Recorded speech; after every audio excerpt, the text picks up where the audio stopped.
Hello and welcome to NXTGEN Racing, the home of clean and fair sim racing for all.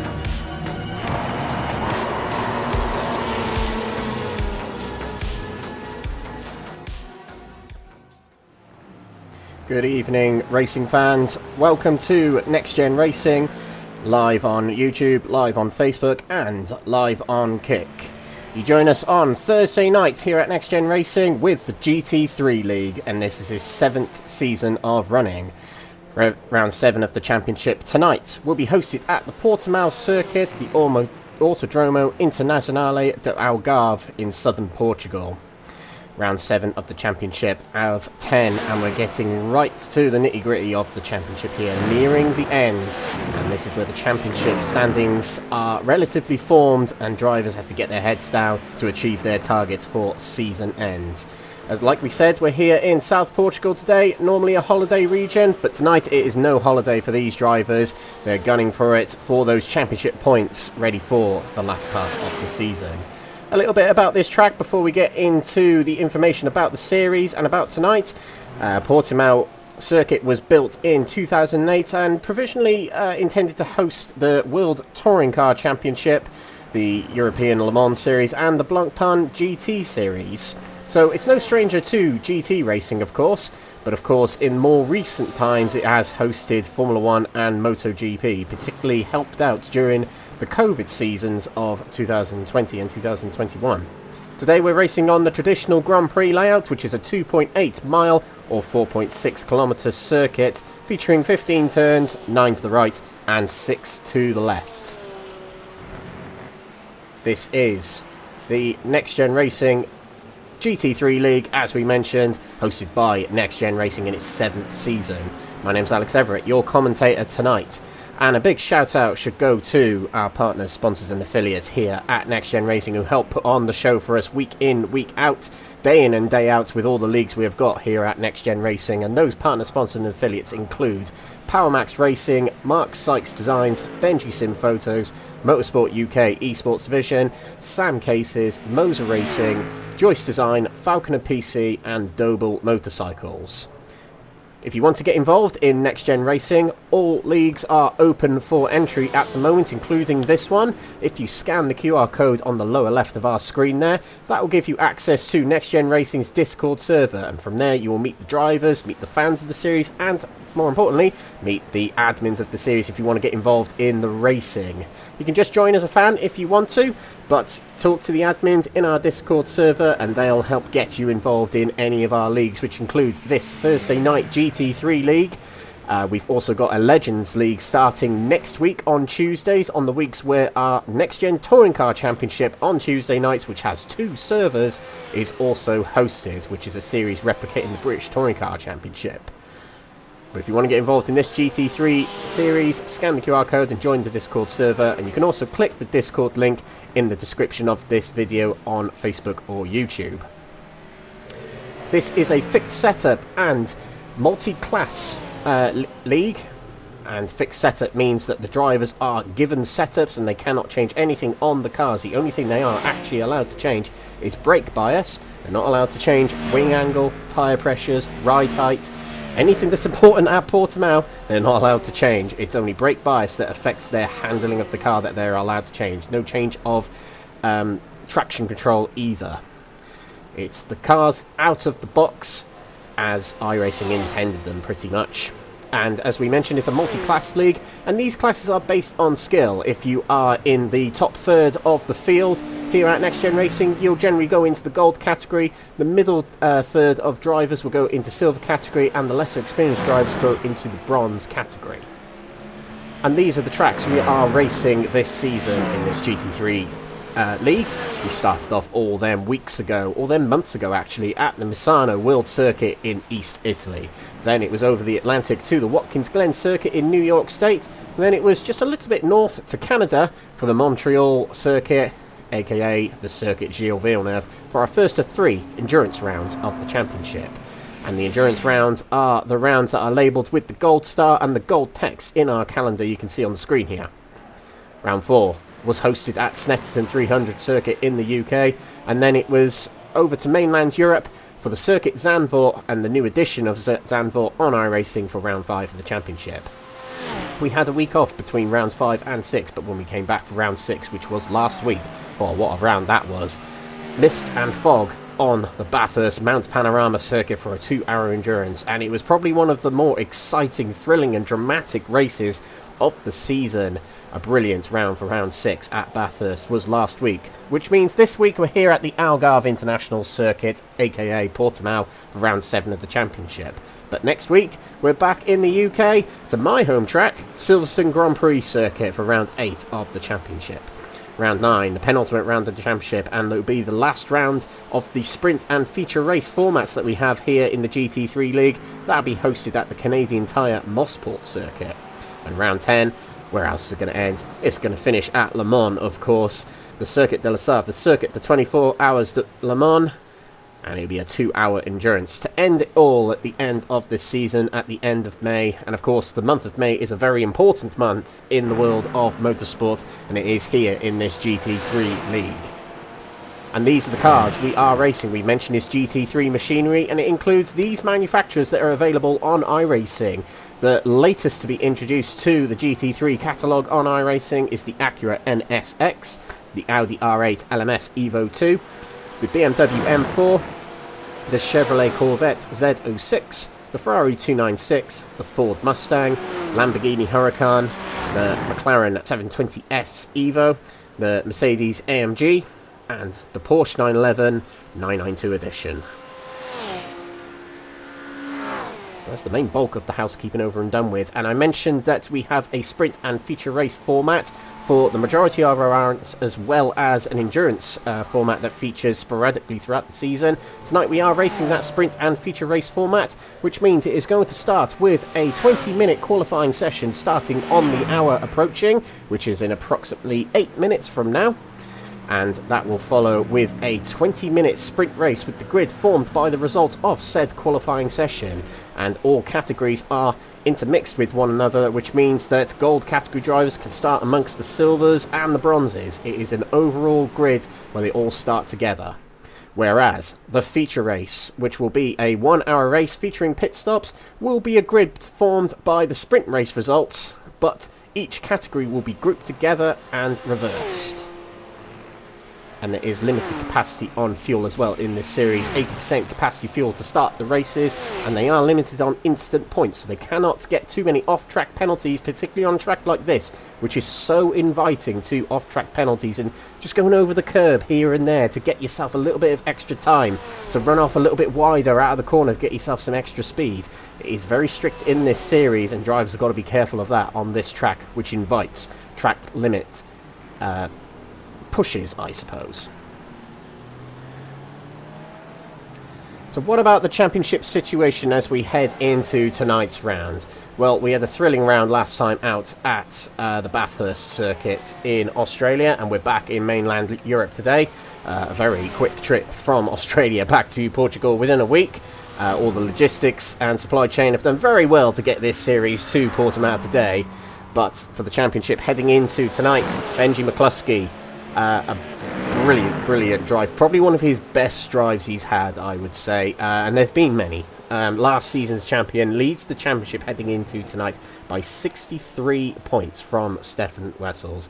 It was a brilliant round last time out where Benji McCluskey does what he does in those endurance rounds, where he gets through the pack very slowly, but he does it very surely as well.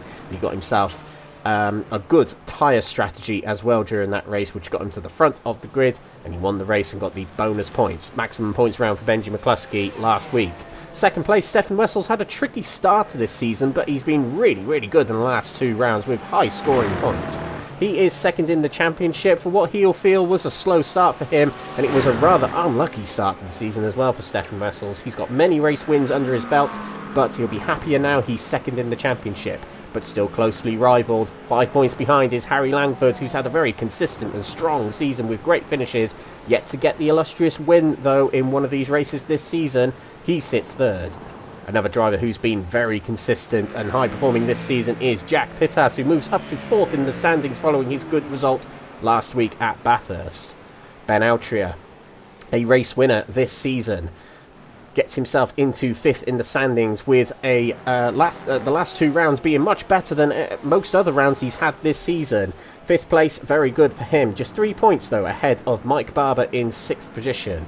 Gaz Williams, the host of the series, is 7th with Lucas Seedor, who I believe has quit the series, unfortunately. He is 8th, with Jesse Payne-Wilkins in 9th position, followed by Jamie Dorey. And the silver category, then. Real close. And this, I'm pretty sure this is going to go down to the final lap of the final race of the season. Jeffrey Kruger and Matthew Cheverton, neither of them got the win last week at Bathurst, but they're just 2 points apart from one another heading into tonight's round. Matthew Addy sits 3rd in the championship with good consistent results all the way through the season, with Phil McDougall, who got the win and the bonus points last time out at Bathurst. A brilliant drive from himself rewards him with 4th in the championship heading into tonight, and closing in on 3rd place Matthew Addy. Alan McCain, his luck's coming back a little bit. He had a very strong performance at Montreal and in Zandvoort, but 5th in the championship tonight. We'll see how he gets on tonight. He's been so close on many occasions to getting the illustrious race win that has just eluded him, but we'll see how he gets on for the rest of the season. Nigel Stock, 6th position, just 2 points behind Alan McCain, with Jason Raff, who had a better round at Bathurst. He sits 7th. Paul Williams in 8th position, with Mark Baker behind in 9th, and George Stone in 10th place. Bronze category, and it's a runaway at the moment. 62-point lead for Adam Wilson-Weir in the bronze category championship. He didn't win at Bathurst last time out, but still a good result. 3rd place and bonus points, minimising how much 2nd place Wesley Lewin gained on him in that race. Wesley Lewin getting the race win in that race with a very good strategy, particularly the 2nd pit stop of the race, which rewards him with 2nd place in the championship heading into tonight. Fairly comfortable of a 21-point lead over Robert Savage in 3rd position, and he's followed by Jonathan Berry, a multiple race winner this season, but a lot of bad luck along the way as well. 4th place for him heading into tonight. Stein Vaten sits 5th position, with Mark Sykes, a very good round last time out at Bathurst. Led the majority of it, actually, in the bronze category, but 2nd place last time out, and he moves up to 6th position in the standings. Elwyn Sykes, is not looking good for him to defend his bronze category championship from last season. He sits 7th on 101 points, 116 down from down from the leader. Simon Hunt sits 8th position with Gabriele Papaconstantino, who missed Bathurst last time out, and that hindered him a little bit, but when the drop rounds get applied, and all drivers have one drop round across the season, Gabriele Papaconstantino should leap up a few positions, but he sits 9th for the time being. Danny Switzer, who could be considered a part-timer in the series, but has multiple wins in the GT3 League overall, and in this season has one race win, which was at Watkins Glen. He sits 10th in the standings. And the Teams Championship is next, and it's CSA Team Rosa who take the lead in the championship.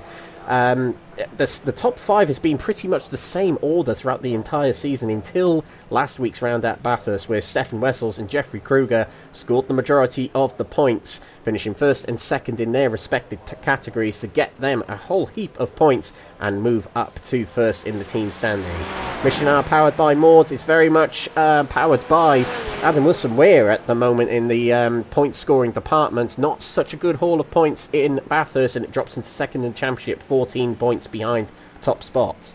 Aztec Racing with Ford Mustang feature high points scoring driver Matthew Cheverton and Gabriele Papaconstantino waving the flag when it comes to points in that team, and Gabriel Yilmaz supporting them with his points scoring as well in the bronze category. Quetemass Motorsport 4th and 5th for them. A little bit behind 3rd place, but we'll see how they get on for the remainder of the season. So there we go. I can take a big deep breath now. With 1 minute to go in practice, we'll be heading into qualifying very, very shortly, ladies and gentlemen. Now, we always take a quick look at these practice leaderboards before we head into qualifying, because it gives us a good idea, a good benchmark of who is the pace setter in each of these categories. Now, in the silver category, Matthew Cheverton is out on an out lap right now, or maybe a flying lap right now. He's not on the silver category standings because he's joined the server late. So we'll see how he gets on tonight, but it's Jeffrey Kruger heading the silver standings. But Stefan Wessel's at the top of the gold standings. He means business tonight. He has got a lot of points to make up on McCluskey for the remainder of the season. And Adam Wilson-Weir doing what he does, and he's 5th overall in the standings as well right now in practice, so lightning quick. But we have learnt in recent weeks that Adam Wilson-Weir does hundreds of practice laps for each of these rounds. And you do the practice, particularly on iRacing, I can't emphasise that more. You get the practice in, and it rewards you with the results, and that's what's going on here with Adam Wilson-Weir. He's really putting in a big shift to get these lap times real good. And if we have a Season 8, it'd be interesting to see Adam Wilson-Weir in that silver category next season, as it tends to be that drivers get promoted up to the next category when they win their championship. So here we go. Drivers heading out onto the track right now, and championship leader Ben McCluskey is 2nd out of the pits. Following NXTCC admin Jamie Dory just up ahead. Now, Portimao we did race 2 seasons ago in this Thursday night championship at NXTGEN Racing, but we were racing with prototypes and GT3s. Now, Ben McCluskey was in the prototype back then, so this would be a little bit different for him. But he's been quick on every circuit we've raced at in the last 2 seasons, so I don't think that anything will go amiss tonight. And I remember when this track was in the Formula 1, it was Carlos Sainz, I believe it was, when he was racing for McLaren, I believe it was, where he described this track like a roller coaster, and it very much is. Look at the crests and the drops and the escalations of this circuit. It is quite interesting to drive this, actually. I quite enjoy driving Portimao. I've only ever driven it on Race Room, but I imagine it's quite fun on here as well. So we are going to get an onboard lap with Ben McCluskey of this Portimao circuit, the Autódromo Internacional de Algarve in southern Portugal. So here we go. We're heading around the final corner right now, a long right-hander by the name of Galp. It is the 15th turn on the circuit. There we go, starting a fresh lap here at Portimao for qualifying on board with our championship leader Ben McCluskey. Across the line we will go now to start the lap. Down the hill we'll go, braking into Primeira. Down to 3rd gear. Try not to go too wide on the exit there. A kink to the right of turn 2, then heavy braking into Lagos, one of the slowest corners on the track of 40 miles per hour, 1st gear. Left-hander. Slight lift of the throttle and a little bit of oversteer as he edges towards the right, heading out to turn 4. End of sector 1 now for Ben McCluskey. Purple at the moment. Heavy braking into Torre Vip corner, turn number 5. This is the slowest corner on the circuit, down to 35 miles per hour just then. And now up the hill through turn 6, which is just a flat-out left-hander here. And then it is a very tricky right-hander of turn 7, where you start braking as soon as you get out to the curb there for the right-hander here, turn 8 of Samsung. Up the hill, over the crest we'll go, and down the hill through the dip of the left-hander, turn 9 of Craig Jones. No idea why he's called Craig Jones. I'm sure he's a very nice guy, but he's had a corner named after him. Turns 10 and 11, aptly named Portimao. Through there, that is one of the trickiest corners of the circuit, because you go over the crest whilst you're in the apex of the corner, which unsettles the rear end. 12 and 13 we've just been through. No names for these corners, but a long, slow left-hander there. Now the long right-hander of Sagres. Hugging it tight on the inside, and then you floor it to get the best acceleration you can. Ready for this final corner of Galp, which you want to take ideally flat out, but with these unstable and very nimble cars, you need a little bit of a lift.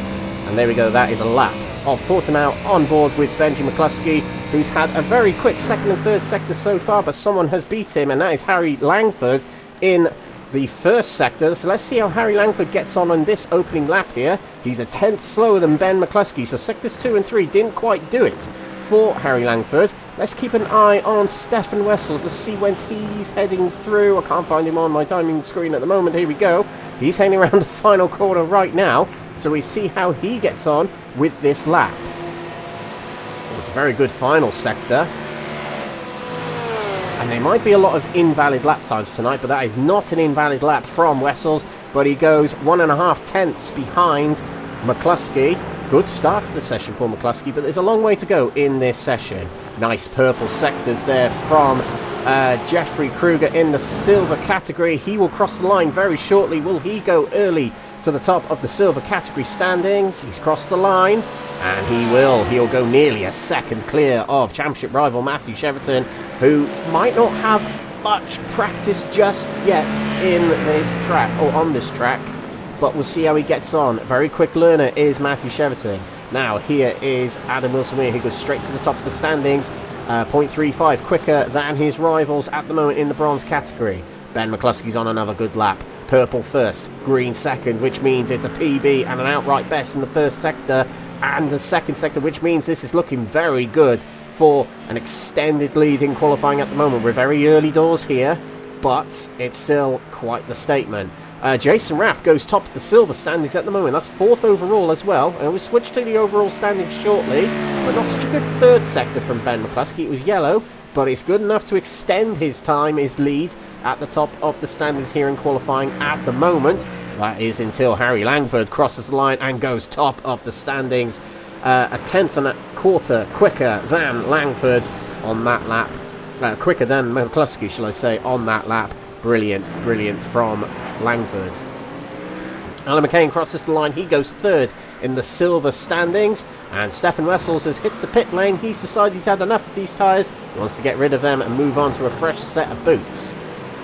Let's keep an eye on Adam Wilson-Weir as well. Matthew Cheverton's just crossed the line. He goes higher in the overall standings, but stays 4th in the category standings. And we will switch over eventually to the overall standings, because the relevance of them is that our grid is formed by the overall standings in this qualifying session. But we are monitoring the quickest in each category at the moment, because category pole position still gets you the bonus points in this league. Kruger goes to the top of the standings past Jason Raff, his teammate, and he's pole of the silvers at the moment and 4th overall in the standings. Simon Hunt goes into 3rd in the bronze category at the moment, and we ought to keep an eye on 2nd place in the bronze category at the moment, who I've got a feeling is not actually in the server right now. But yeah, top of the bronze category heading tonight, Wesley Lewin. No, he's not in the server tonight, which is quite a shock actually. But drivers are able to miss around, I suppose, in this series, with there being a drop round. Take a look to Harry Langford. He's heading around the final corner now with a very good first split. McCluskey's taken to the pits, and Langford's going to do the same. So I got a feeling for the majority of these drivers, their tyres have hit the edge of what they can do. Except Jonathan Berry, he is going to cross the line. He's going to get himself a good second and third sector. It does not make him go quicker, actually. So that first sector really did lower the lap time for him there. Mike Barber had just put in a good time at the end of that lap then. Puts himself 4th in the gold category and 6th overall right now. I'll tell you what we'll do at this point. We will switch to the overall standings. But you can still see there the category standings to see who gets pole position in each of them. Okay, so I think this is the point where drivers are going to be heading towards the pits to get fresh tyres. It's a fairly long lap here at Portimao as well, so 1 3/4 minutes, so it's quite a long lap to get yourself back to the pits, get fresh boots on. You can't abort your lap, you have to take to the pits. Nigel Stock is on a fairly decent lap by the looks of it. PBs in all 3 splits. And he goes higher, 7th in category, but stays. But he's 26th in the overall standings at the moment. He has said to me in private, because I'm Crest Autosport admin, of course, and team manager, but he has said to me that the Ferrari might well struggle here. He's the only Ferrari driver in the field, so he'll be the only one feeling that pain. And he feels that pain heading out of turn 4 there, where he gets it way out of shape. on exit. Stefan Wessels is on a flying lap right now, so we'll see how he gets on. Quickest in practice, so he's got the confidence of that riding into qualifying right now.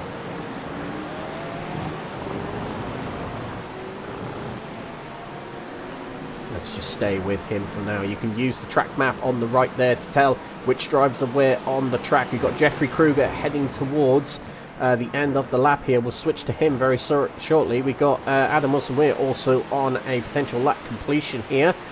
We have got drivers moving up the standings. George Stone goes to 4th in the silver category standings. Let's take a look to Jeffrey Kruger, who's just moving past Stephen de Gravelia there. This is a yellow split from Kruger, and he goes into the pits. He'll take on fresh tyres. What about Adam Wilson-Weir here? He's going to complete this lap, so let's see how he gets on. It's not such good splits at the moment, but it's a good lap. Puts himself 9th overall and still first in category by a long way ahead of his rivals. He is 9th compared to John Berry, who's 20th at the moment.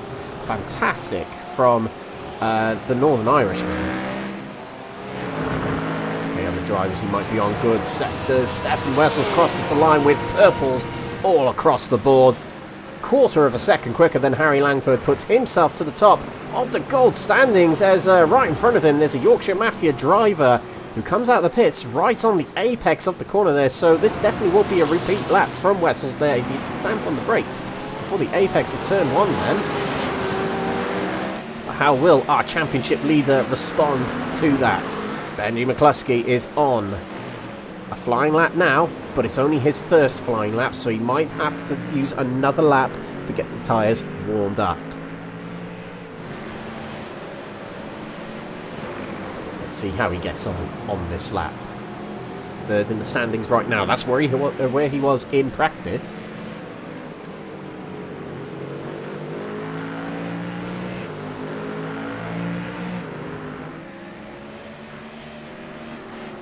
Let's switch to the overall positions. You can see who's highest of each category labelled with the background colour of the positions. Gold, silver and bronze. Across the line goes Ben McCluskey. It is not a faster lap. In fact, it was slower by about half a second. So you'll try again on this lap. Stephen de Gravelia looks to be on a personal best. Let's see how he gets on in this bronze category. We've got Gaz Williams up to 5th overall. Steve de Gravelia puts himself on the board for 34th at the moment. We just saw Gaz Williams with a good lap there to put himself 5th in the overall standings. Now, the importance of these sprint races is you want to get yourself well in the category in front because it protects you from other drivers in your category trying to put a move on you, but equally it puts you in danger of being involved in other drivers, other categories races as well. So Jeffrey Kruger and Jason Raff being quite far away from their silver category rivals, closest being Alan McCain in 13th at the moment. That's crucial for them in staying relatively safe in their positions when it comes down to the race. It is the overall grid, and they'll all be bunched together in their 36 car mass.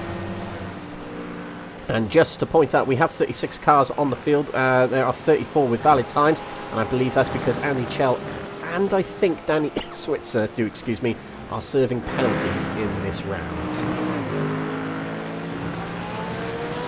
Okay, let's see how other drivers get on.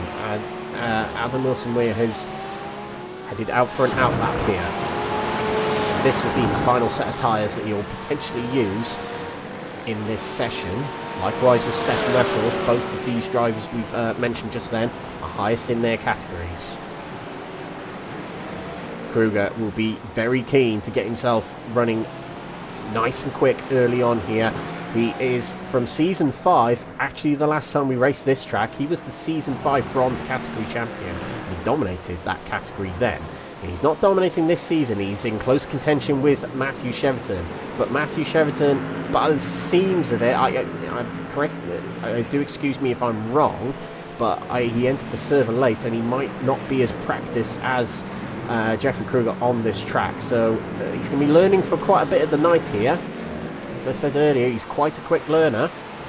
As Langford goes quicker but stays second. Sets a time of 42.76. He goes a little bit closer to Wessels, but not that much closer, as Jesse Payne-Wilkins puts himself 11th in the standings at the moment, and teammate in the Full Tilt outfit is 17th. That's Ben Altria, who is a former race winner this season. Ben Altria with a win at Zandvoort in the sprint race. Jeffrey Kruger with a fastest lap there, so he improves his times. He stays in 4th, but he improves his time, which is still extremely good. It further puts doubt in others' minds that they're going to beat him. But as I was saying just a moment ago, he's 2 seasons after promoting from bronze category. He's leading the championship in silvers. It's been quite a progression for Jeffrey Kruger in the CSA outfit. Bronze category drivers, 2nd place at the moment in their running is Jonathan Berry. And Jonathan Berry's picked up some good results this season, but he's also had a little bit of bad luck as well along the way. So round 1 was the particular bad luck round for him, because he scored no points from that round whilst competing. So he's been very much on catch-up for the remainder of the season, and when the drop rounds come in, that's going to benefit him quite a bit. But he's still going to be quite a bit off of Adam Wilson-Weir, who's had mostly perfect rounds throughout the season, with the exception of Watkins Glen, which will be his drop round. So, yeah, it's it all falls into place for some of these drivers when it comes to drop rounds when they eventually get implemented. Okay, other drivers who might be on quick laps. Ben Altria seems to be on a fairly decent lap here, and he puts himself higher, 10th in the gold category and 13th overall. So he gets himself up some positions. You can see that he's just put, has he just put in, oh I thought he put himself a lap in, but he's 24th at the moment is the Curie Dossert driver, but Adam Wilson-Weir has put in another good time, 43.4. That puts him up to 7th overall in the standings, and outright first in bronze category. Look at the distance between himself and John Berry in terms of positions. It's absolutely incredible. And a personal best, oh, not quite a personal best, 1/10 and a bit off of, sorry, the 200th, sorry, I don't know what I'm talking about there. 100th and a bit, 15 thousandths to be exact, off his personal best with Stefan Wessels, and that's really nothing. So he's got the pace to go even quicker. He's 1/4 of a second, give or take, quicker than Langford at the moment on the leaderboard. So this is looking very, very good for Wessels in qualifying right now, and actually outlapped right now is Langford and McCluskey. They're going to have enough time, actually, to do enough quick laps, as McCluskey's nearing the end of his outlap right now, as you can see here. So we have to see how he gets on.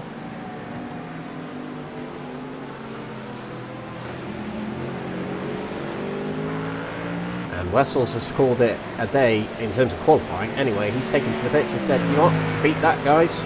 See if you can, catch me if you can. Jake Pitts. I haven't seen Jake Pitt for a while, actually. He didn't race Bathurst, but he's up to 9th in these standings right now, 6th place in category. Puts himself, the Welshman, ahead of fellow Welshman Jack Pittas in 10th position, but racing for different teams. Jake Pitt racing for Aztec Racing, supporting his teammate Matthew Cheverton.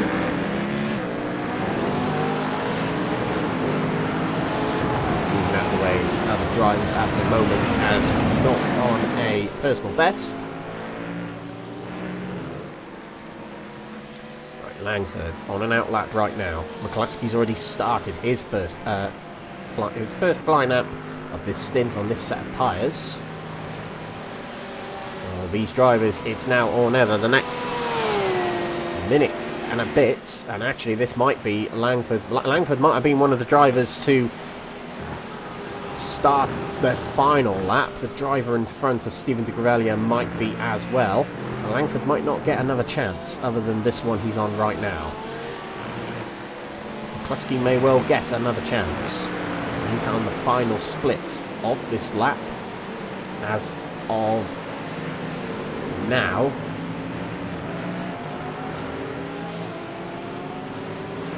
Now Wessels on the track, so it's very much down to Langford and McCluskey. Jason Raff is the only one who looks like he can contend with Jeffrey Kruger at the moment, and likewise Jonathan Berry's probably the only one who's got a sliver of hope against Adam Wilson-Weir right now, but he's taken to the pits. He's aborted qualifying. He's 14th in the standings. But McCluskey's slow in here. He's moving out of the way of a driver. He's trying to find a nice empty space on the track to get himself a good lap, and this is the moment he's decided to do it. He's going to move out of the way now of another driver, and he might not have enough top-end speed to actually get on a flying lap here. In fact, I don't think he will. This might be it for McCluskey. So it might well be third for him, or lower if anyone else can go quicker. Let's check on Langford, because he'll be approaching the end of this lap. As Jack Pittas, I was just about to switch to him. He's gone green splits and puts himself into 4th in the standings. Brilliant lap from Jack Pittas. What about Langford, though? A brilliant first sector. Not such a good second sector. Good third sector, and he's only 400ths of a second. 400ths of a second off of Wessels. Just shy of half a tenth. That's so close. And he might be kicking himself saying, oh, it's a tenth there, it's a tenth here, or half a tenth there. But that's an impressive performance from Langford to try and deny Wessels the pole position. Now, let's switch out to other drivers who are finishing their laps at the moment. Ben Bennyworth has just crossed the line, and he'll stay 13th. That's it for Jason Raff. A good qualifying position for him. Across the line next will be Simon Hunt. I believe he stays 22nd at the moment.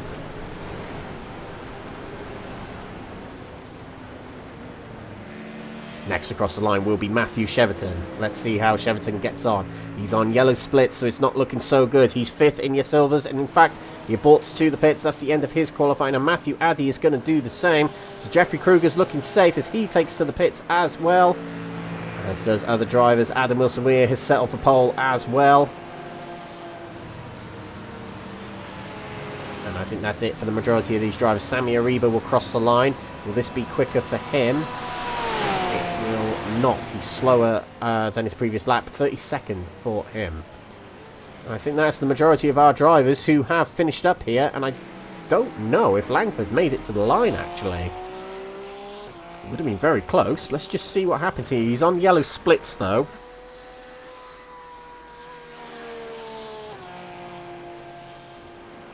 And he's going to bring it to the pits. So there we go. We have our grid for the opening race of the night, ladies and gentlemen. The sprint race, which will be 20 minutes.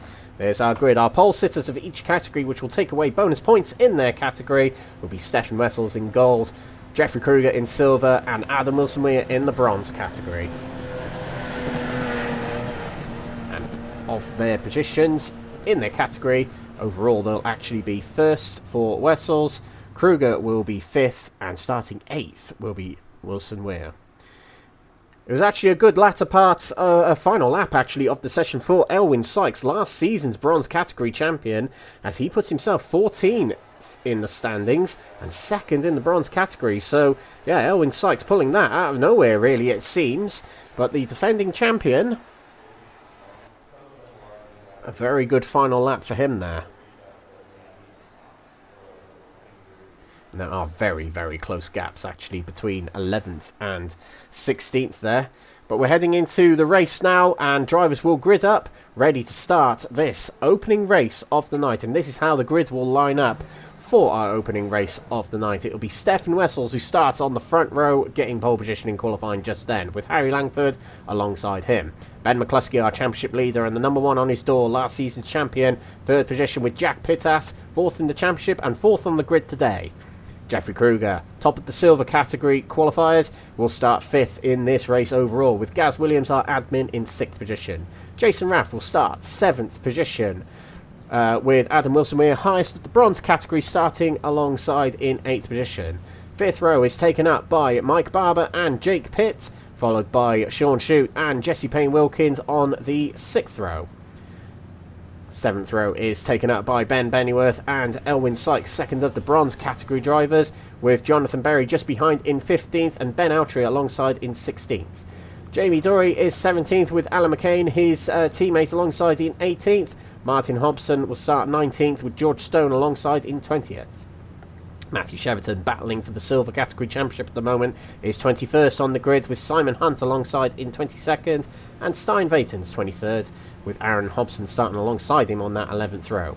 13th row is taken up by Jochen Siegert and Nigel Stock alongside in 26th, with Gabriel Papaconstantino in 27th place with Matthew Addy alongside.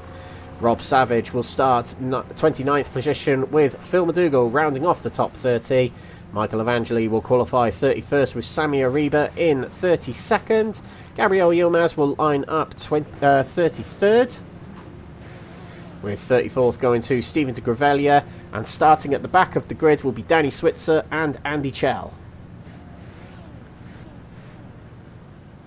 All set then, we've got a fairly long formation lap as we're starting just by the clubhouse of this circuit, which is on turn 5 hairpin. So we've got a fairly long formation lap here where we're following the Porsche safety car on iRacing. Andy Chell will be starting from the pits in this race, just to make you aware, ladies and gentlemen.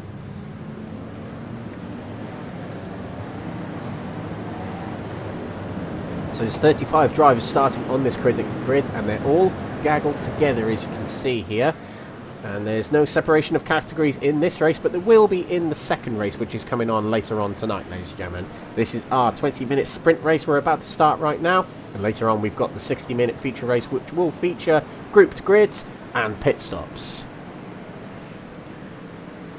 Sprint racing is another form of GT3 racing that is coming to the forefront nowadays. And this is one of those races.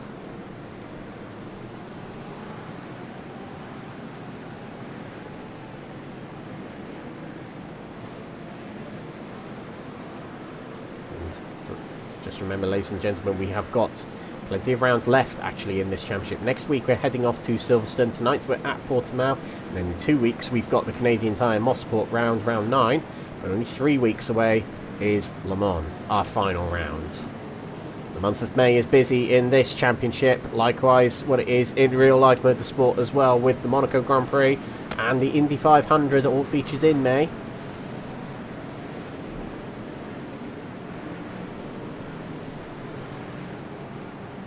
Okay, so Wessels is starting on the right side, which probably isn't the optimal side starting on this track, as Langford will be on the racing line. However, it tends to be that pole position gets away quite well in these races. We're heading around Sagres now. We've only got one long corner before we're about to get underway for this race. And drivers, once the pace car peels off, they must maintain safety car speed. And they must remain at that speed until the lights go green. Or the lights go out in this case. They'll turn red when we're ready to start, and they'll turn out when we're getting going.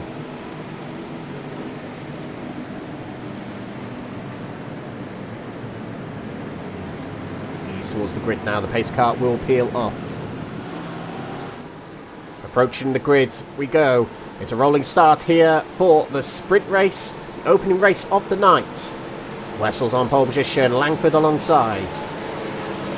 And away we go. It looked like a pretty good start there actually from Stefan Wessels as he continues alongside Langford. If we head down to turn number 1 right now, look at them all pile into the fast right-hander of turn number 1 as McCluskey is challenging to the inside here of Langford as we head towards turn number 3. Contact between the two, but McCluskey's strong and he keeps it to the inside and get it in front into second place early on in this race. Langford fights back on the inside though as they head out of the corner, but McCluskey's maintained it, but a spin in the mid-pack there. I think that was Sean Shute spinning there. He doesn't collect anyone with him.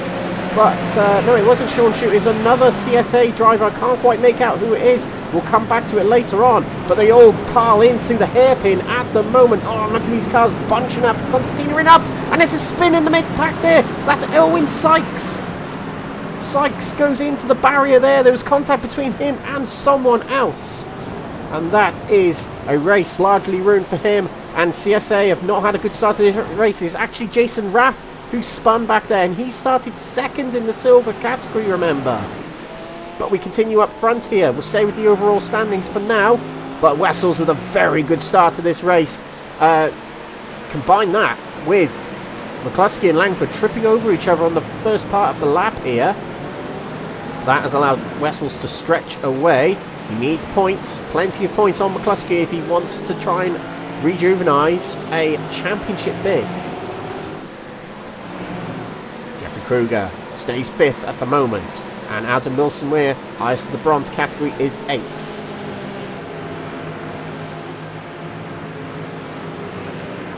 Okay, end of lap 1. Good start to the race for Wessels. In the silver category, Alan McCain has had a good start. He's 2nd place here, with Matthew Cheverton behind in 3rd place. He's had a good start to this race.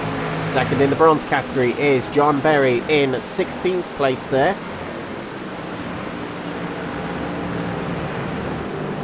But to the overall standings we will go. And tripping over each other there is Adam Wilson-Weir and Ben Altria.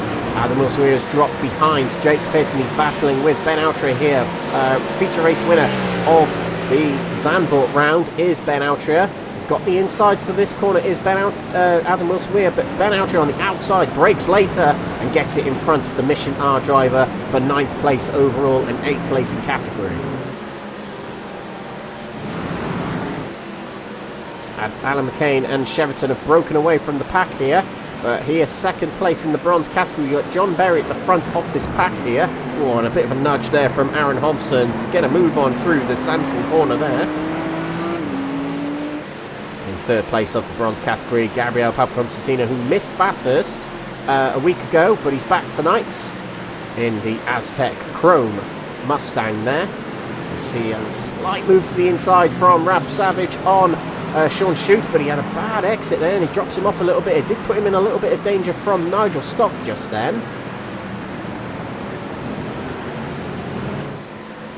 Approaching the end of lap number 2 though, and McCluskey's broken away from Langford here. He's opened up a near 7/10 of a second gap and is within 1.3 of the car in front of Wessels. So let's see who's quicker on this lap.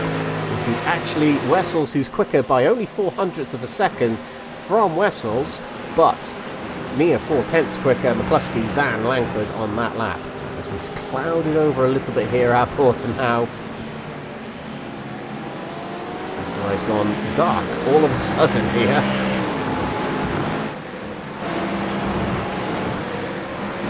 Good lead here for Kruger in the silver category. 6-second lead and plenty of cars between him and Alan McCain. Oh, we've got a car off. That is Jesse Payne Wilkins who's off the track. We'll look at other replays earlier on in the race later on, but let's just see what's happened to Jesse Payne Wilkins immediately here. Full tilt driver in the only Lamborghini in the field. This is heading towards turn number 2 and 3, and there's a car off as well there. Oh, and it just gives way under brake, and somehow no one made contact with him there. Just want to see if it was Gabriel Papaconstantino who went off at turn 1. It says he went off the track around about the same time.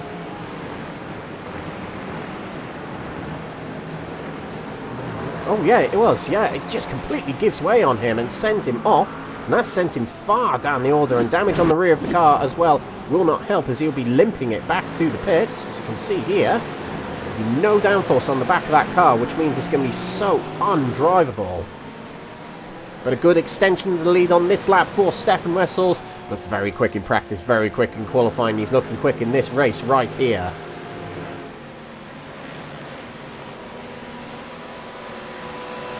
Right, we will go back to some replays at the start of the race, actually.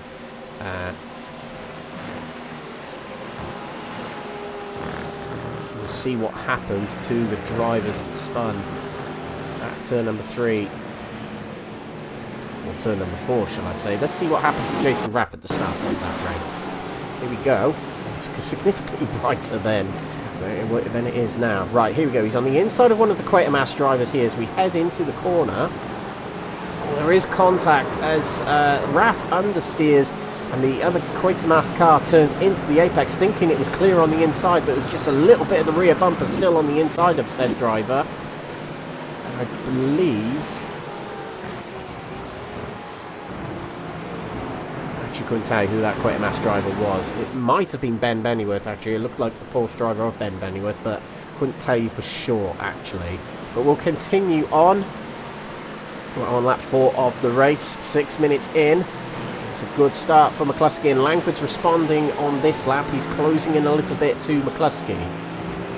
Now, Langford is quite safe and sound in 3rd place in the championship at the moment, but you'll definitely want more. He's held 2nd for a couple of rounds until last week, where Wessel's got ahead of him. So we'll see how he gets on. He's not won a race yet this season as Langford, and that's it seems strange that that hasn't happened, because Langford arrived late on the scene last season and won very, very quickly his first race. And a win has eluded him this season, but he's been very quick this season, so it's been nothing to do with that, if you're wondering. It just hasn't happened for him. We'll see when it happens. Of course, we've got the reverse grids of race 2 to look forward to, where anything's potential for most drivers in this field, as we see fastest laps of the race from Jeffrey Kruger and Adam Wilson-Weir to go along with their race wins potentially as it stands. They'll also have fastest laps bonus points as it stands.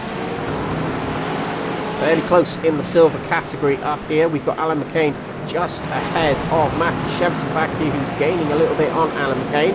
McCain's stuck behind Dory at the moment, but we've also got John Berry right behind here, who is in bronze category. He's got his teammate behind for support as well. 4th place in silver category, having one of his better races of the season actually, is George Stone of Mission R powered by Mords. So the higher he can get in positions in his category, the better it'll be for Mission R powered by Mords, because Adam Wilson-Weir is up here in 1st place in bronze category, getting big points for them.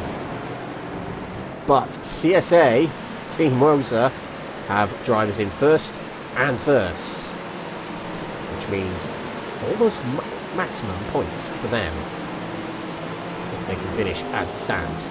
Oh, we got action back here. Martin Hobson's dropping off a little bit. He's gone off the track there.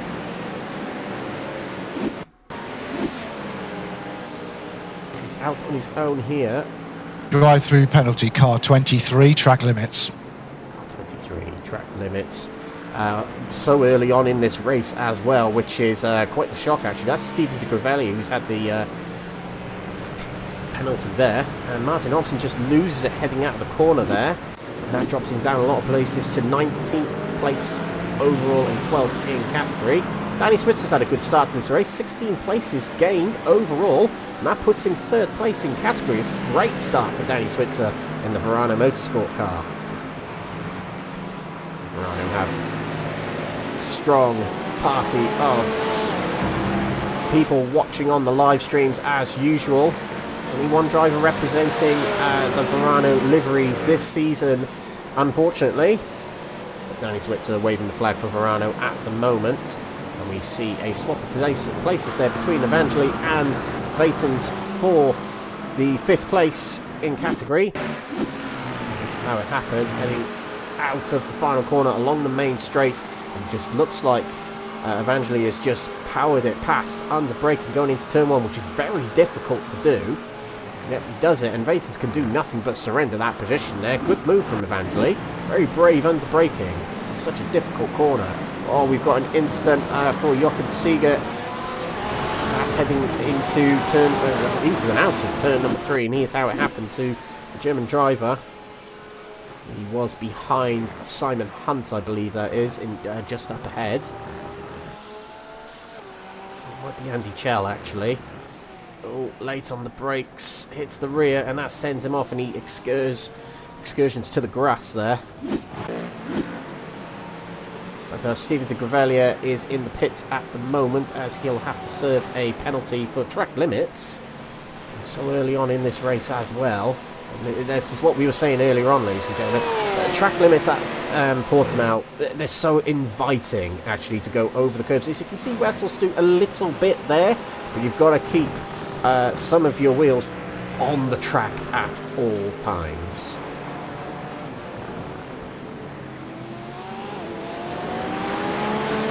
Still some very good laps being put in by Stefan Wessels. McCluskey has extended his lead again from Langford. And the top 3 here are just pulling away at the moment as Pittas heads this battle for 4th, potentially between him and silver driver Jeffrey Kruger. And I tell you what, if there's Season 8 coming up after this, let's get Jeffrey Kruger into the gold category, because he really is mixing it in with them, and I think Cheverton will as well. Cheverton was in the gold category last season, but he's in silver this season, but it'd be good to see Kruger and Cheverton up in the gold category, because they are mixing it in with this category, and doing very well, it must be said. Kruger in this race especially. We got Mike Barber following Gaz Williams for 6th position at the moment. But also back here we have got Cheverton closing in very slowly to Alan McCain. And Cheverton, it will serve him well to get into 2nd place in category, because although the time difference is big between Kruger and 2nd and 3rd here, the points won't be so big in the championship. Drive-through penalty, car 26, track limits. Another one, ladies and gentlemen, another one. What's the feature race going to be like? Oh dear, much longer race. That was car 26, which is Gabriel Yilmaz in 9th position in the bronze category. Not good for the bronze category drivers at the moment, unfortunately for them. You've got to be careful, as I said, on a track like this. End of lap number 8 for Stefan Wessels, 1.3 second lead. Gabriel Yilmaz, big lead in the silver category of near 12 seconds to Alan McCain, and albeit there's a lot of cars between Kruger and McCain, that's helping him out there. McCain ends lap 8 for himself, still chasing down Jamie Dorian. He's actually broken away a little bit from Cheverton on that lap. It's over a second now. Oh, as McCain actually goes wide there at the hairpin, that's going to invite Cheverton a little bit closer. Alan McCain's pace in recent rounds really has rocketed up, actually. He races in my rally league, actually, and he's been playing around. Whoa, contact between McCain and Cheverton there. A little bit of rearward contact there from Cheverton. But as I was saying there, Alan McCain's taking part in my rally league, so of course rally driving's helping him along here. Drive-through penalty, car treble 3, track limits. That shortly, but yeah, Alan McCain's rear end's all over the place. His rally pedigree is really going to help him now, but he's sorted out his force feedback, he said, and that's helped him out a huge amount. Now, car number 333 is Stein Vatens. He's 6th in bronze category, and he's got a drive-through penalty. 3 called out in this sprint race, which means the feature race is going to be very, very interesting, as I mentioned just a moment ago. Just having a chat with Martin, our race control before the race, and he predicted there might be a lot of track limits actually on this race. And he is not wrong. Of course, in this series, ladies and gentlemen, we have live race control.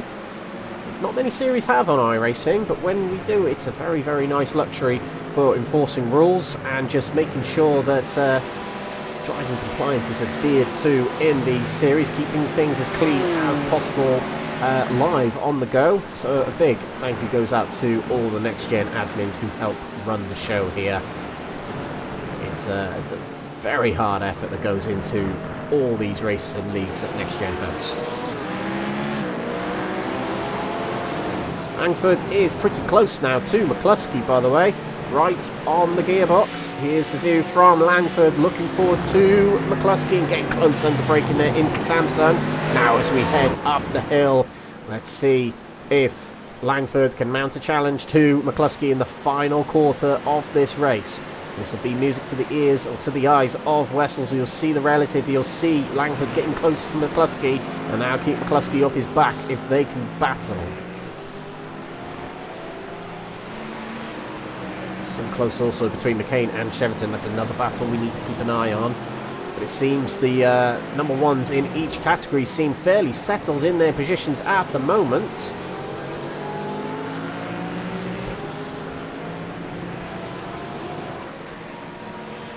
Heading through the final corner now. Very tricky corner in any car, especially these GT3 cars.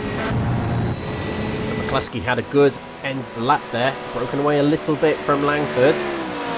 So evenly matched actually between all these three as they come across the line. The quicker on that lap was actually McCluskey. The only one in the 43.7s, the other two in the 43.8s, and actually only the top 4 in the gold category have set 43s on that lap, which shows what class they are above the rest at the moment. But Jack Pittas in 4th place.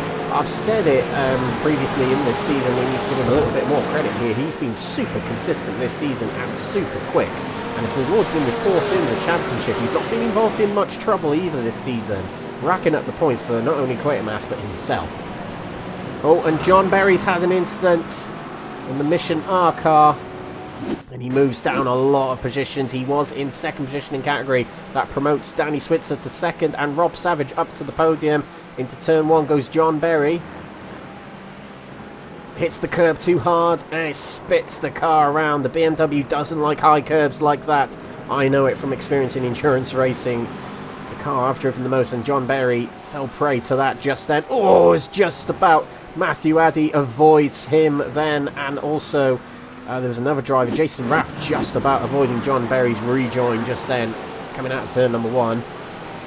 But that drops him down to 25th overall, but still 4th in category, which is not too bad. But points-wise, that's going to lose him a fair bit. Danny Switzer, ladies and gentlemen, 2nd position in bronze category right now. 17 places gained overall. He started from the back of the grid, and he's up to 19th. Incredible from the Verano driver. Now, first, unless Adam Wilson-Weir makes a catastrophic mistake, is off the cards probably for Danny Switzer, but 2nd place in category, not to be snuffed at. That's a fantastic shift there from the Canadian driver for Verano Motorsport. And he's putting in a shift here to try and get past Martin Hobson ahead and stay in front of Nigel Stock as well. We've got another incident further back. The bronze category drivers are struggling a little bit here as Simon Hunt is struggling off the track there, heading out of Portimao corner. And this is heading through Craig Jones and up to the Portimao section. Too fast going into the corner there, and the rearward's just going to drift out, and it does. That's the thing we're seeing with these GT3 cars. If you go into the corner too hot, you're not going to be able to slow it down with hard braking, because the car will just spin around on you. And that's what happened to Simon Hunt just then. And Sean Shute slowing coming out of the hairpin there. No spin by the looks of it, but now he's under pressure from Aaron Hobson. Sean Shute, 11th in category, 16th overall at the moment. Now we're heading towards the final. In fact, this next lap will be the final lap for Stefan Wessels. And he's just shy of 1.5 clear of Ben McCluskey at the moment. But let's take a look to fastest times, because that's bonus points. So close is Ben McCluskey, but they're not going to beat that because their times are actually nearly a second, or about 3/4 of a second, off the fastest laps at the moment. White flag is waved for Wessels as he crossed the line to start his final lap. And he was quicker than McCluskey and Langford on that last lap, just to keep things consistent for him in the lead here. He's been kept honest, actually, in this race. You know, 1.5 second lead is not much. You really have to stay focused and composed, and that's what Wessels has done so far. Good race here for Jeffrey Kruger as well. He will extend his championship lead. Following losing a few points at Bathurst. He actually had an incident earlier on in the race at Bathurst and he recovered to 3rd place. It was a really good recovery drive from Kruger, but he still lost a few points. Adam Wilson-Weir didn't win the endurance round last time out at Bathurst. Had a few small issues at Bathurst, but still a good result for him. Oh, we have, I think, a big incident here in the hairpin. Matthew Addy's facing the wrong way, and I think Jason Raff was involved as well. And that's Raff behind Matthew Addy as they're heading into turn number 1. Now Matthew Addy's 3rd in the championship heading into tonight, and this will be the disruption he doesn't want. Raff dives to the inside, and I'm afraid I don't think Raff will get away with that with the stewards, as it seemed clear-cut rearward contact from Raff on Addy, and it sends Addy round. Drops him down to 9th place. Now we cut to our race leader and our eventual race winner here, Stefan Wessels. Clinical drive. He's won sprint races before in this series, in this season, and it's another here at Portimao. It's 1st place for Stefan Wessels, 2nd place for championship leader Ben McCluskey, 3rd for 3rd in the championship. Langford. Jeffrey Kruger crosses the line, another silver category win for him. And crossing the line in the bronze category is Adam Wilson-Weir for another win for him in category. Alan McCain will come through second position in the silver category ahead of Matthew Cheverton. A good drive actually, 7 places gained overall, 2 third place and a podium in his category. Danny Switzer, arguably one of the drives of the field. He will finish 20th overall, but second position more importantly in category. Brilliant drive from the Canadian. And John Berry will come through in third place. Despite the spin he had just a few laps ago, he finishes third in the end in category. Interesting race, and track limits are the talking point, I would say, from that. Bronze category drivers, 3 of them falling foul to that. Have to serve drive-through penalties. But there are drivers who got to the end of this race. 0.73 track limits. The drive-through penalty could not be served. The time will be added to the race. It's another bronze driver, by the way, ladies and gentlemen. That's Simon Hunt, who's had another drive-through penalty. And 33 overall in that race. Just a bad ending to that race, as you heard there, for Simon Hunt. We'll go to the results of this race very, very shortly, ladies and gentlemen. There we go, we've got the results now of this race. So we'll go through each category in these results, as that are the points that will be scored for these drivers in these races. Stefan Wessels wins the category for gold and will take maximum points along with the bonus point of fastest lap in the race. Ben McCluskey finishes second position just behind, and Harry Langford third place on the podium for him. Jack Pittas in fourth position behind Langford, his teammate, but good points for Quatermass in this race. Gaz Williams takes 5th position from Mike Barber in 6th, and Jake Pitt in 7th position from Ben Outria, Ben Bennyworth and Jamie Dory rounding off the top 10. Sean Shute will finish 11th from Martin Hobson, and Jesse Payne Wilkins in 13th position.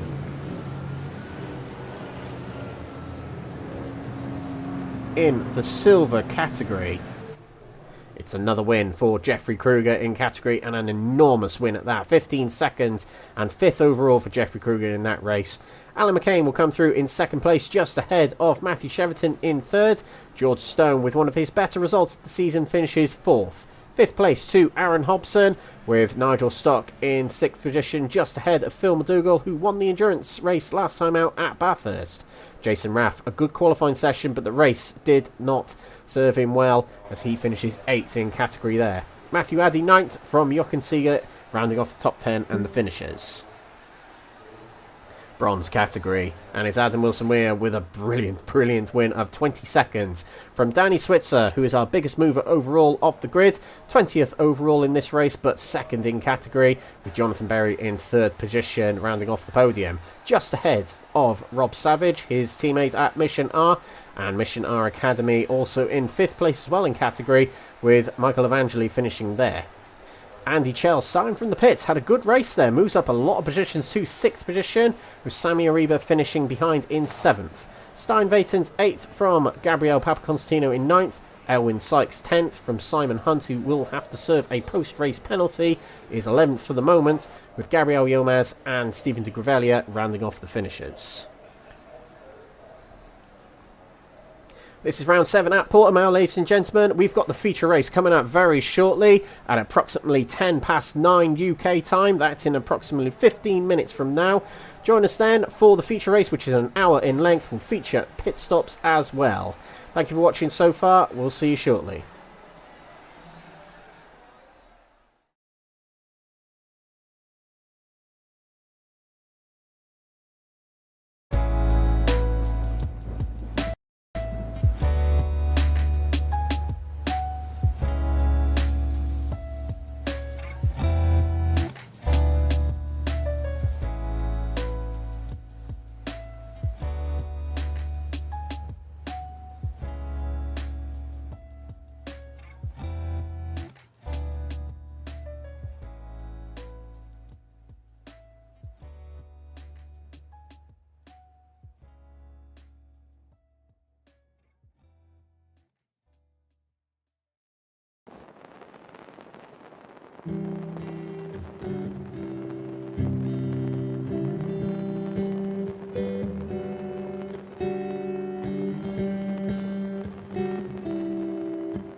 Hello and welcome to NXTGEN Racing, the home of clean and fair sim racing for all.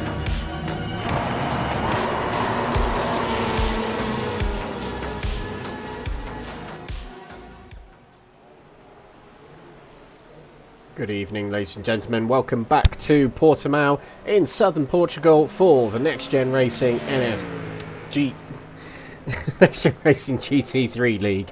I'm still in Tuesday mode, as you can tell here if you watch those streams. We have got the feature race coming up for you very, very shortly, ladies and gentlemen. It'll be a 1 hour feature race, and it will feature a pit stop, at least one pit stop from all the drivers, and it will be reverse grids of each category. So it's going to be a very exciting race, hopefully, coming up in a few moments, ladies and gentlemen. But first, a little bit more about the series. This is the NXTGEN Racing GT3 Season 7, hosted on Thursday night here at NXTGEN Racing. My name is Alex Everett, your commentator for this series, and have been for the last 2 seasons, and hopefully ongoing in this GT3 championship. Hopefully we'll find out some more news about next season very, very shortly. And I'm sure when I find out, I'll be able to relay the news to you as soon as possible, ladies and gentlemen. But a big shout out for this season to all the partner sponsors and affiliates here at NXTGEN Racing that include PowerMax Racing, Mark Sykes Designs, Benji Sim Photos, Motorsport UK Esports Division, Sam Cases, Moser Racing, Joyce Design, Falconer PC, and Doble Motorcycles. We're here for round 7 of the championship, here at the Algarve International Portimao circuit. We started off all them months ago at Misano World Circuit in East Italy, and round 2 was at Watkins Glen in New York State, United States of America. And then into Canada for the Circuit Gilles Villeneuve for the first of 3 endurance rounds of the championship. Snetterton hosted round 4 of the championship, followed by Zandvoort in the Netherlands for the closing of the first half of the season. The opening of the second half of the season was last week, and that was at Bathurst Mount Panorama Circuit in Australia for the second of 3 endurance rounds of the season. Today we're here at Algarve International in southern Portugal for the Portimao circuit, and next week we'll be back in Britain for the Silverstone Grand Prix circuit, which will be my home circuit. I only have to go 40 minutes down the road to commentate on that race, so it's going to be nice luxury for me, but looking forward to that round, definitely. And round 9 of the championship, we're back in Canada for round 9 of the championship. It will be the Canadian Tire Mosport circuit, which is a regular for NXTGEN Racing, as I've found with the NXTCC over the seasons. They like to come here, and we'll see how that goes with the GT3s in 2 weeks from today. And round 10 of the championship, where else is it going to end? It's going to be at Le Mans, of course. The final round of the championship will be a 2-hour endurance, not a 24-hour endurance, but it'll be hosted at the infamous Le Mans circuit for the final round of the championship to end the month of May, which is a busy month here at NXTGEN Racing, not just in real-life motorsports. So we got the feature race coming up for you very, very shortly, ladies and gentlemen. And a little bit of a recap from race 1 of the night.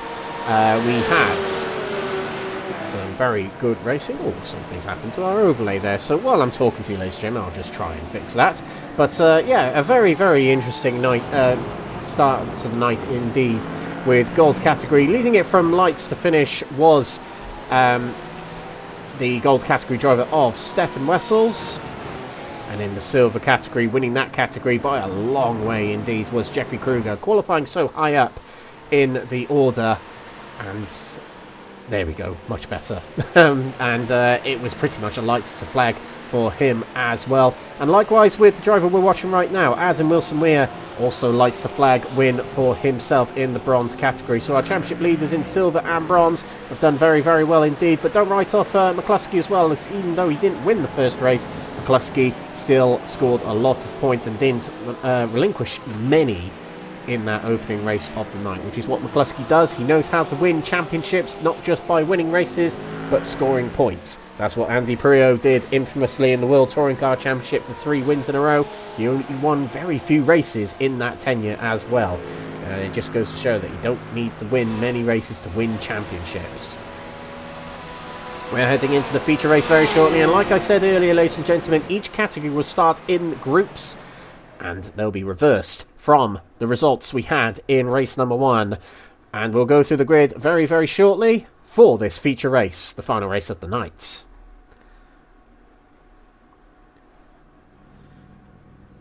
So as drivers line up on the grid. In the gold category on the grid, we just have to reset. Apologies for that, ladies and gentlemen. Yep, in the gold category on the grid, starting at the front will be Jesse Payne Wilkins in the first position in the Lamborghini. In second place will be Martin Hobson. And in third position will be Jamie Dorey. Fourth position alongside him will be Ben Bennyworth. And starting fifth will be previous feature race winner Ben Altria. Mike Barber will start alongside in sixth position. With seventh place will be Gaz Williams, our admin of this series, with Jack Pittas alongside of him, who finished fourth in the previous race. Harry Langford, finishing third in the previous race, will start ninth in this one, with Ben McCluskey alongside in 10th. Stefan Wessels will start 11th, having won the previous race at the back of this gold category grid, and Sean Shute didn't complete enough laps, I believe, so he'll have to start at the back of the gold category here. Silver category, and it's Jochen Seeger at the front of them, with Matthew Addy starting alongside, who got turned around very late on in the previous race. Jason Raff will start 15th for the silver category, with Phil McDougall alongside in 16th. Nigel Stuck starting 17th, with Aaron Hobson in 18th. George Stone 19th from Matthew Cheverton, who was third in the previous race, will start 20th. And the back of the silver category will be Alan McCain and Jeffrey Kruger. Starting at the front row for the bronze category will be Stephen de Gravelia and Simon Hunt, who both had penalties, I believe, to serve in that previous race. Elwyn Sykes will start third in category, with Gabriel Papaconstantino alongside him. Stein Vayton starts fifth in category, with Sammy Ariba in sixth position. Andy Chell will start in seventh position in category. Okay, we'll try again with those with the grid there. This is the bronze category, as we mentioned. Yeah, Sammy Ariba in 6th position, with Andy Chell in 7th and Michael Evangeli in 8th position. Rob Savage starts 9th from Jonathan Berry in 10th. And at the back of the bronze grid will be Danny Switzer and Adam Wilson-Weir, finishing top 2 in the bronze category. And just at the back of the grid will be Wesley Lewin.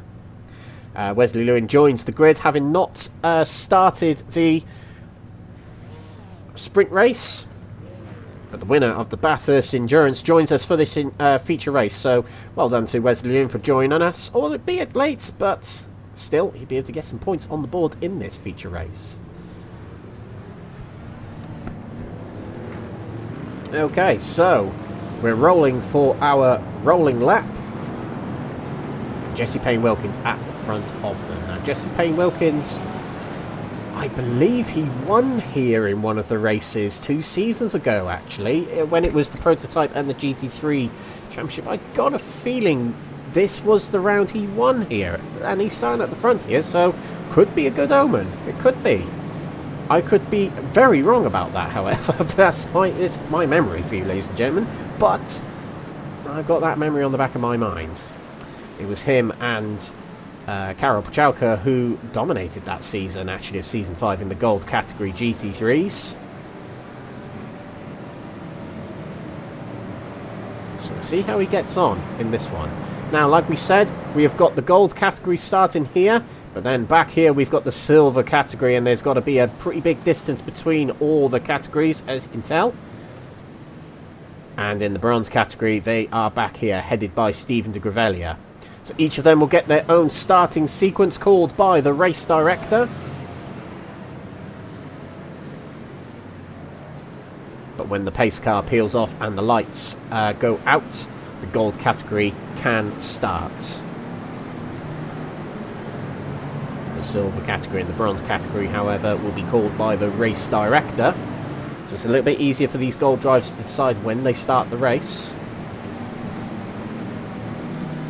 And there's got to be a certain gap between each of these categories. Quite a big gap between them. Just make sure that they all don't get caught up in one of those incidents, if there are any, I suppose. Here we go, heading around the final corner. We're about to get underway for this feature race. It's an hour in length, and we will see one pit stop from all the drivers. One stop is the ideal strategy in these feature races. Here we go, gold drivers about to start. It's Jesse Payne Wilkins in the Lamborghini to our left, and Martin Hobson to our right.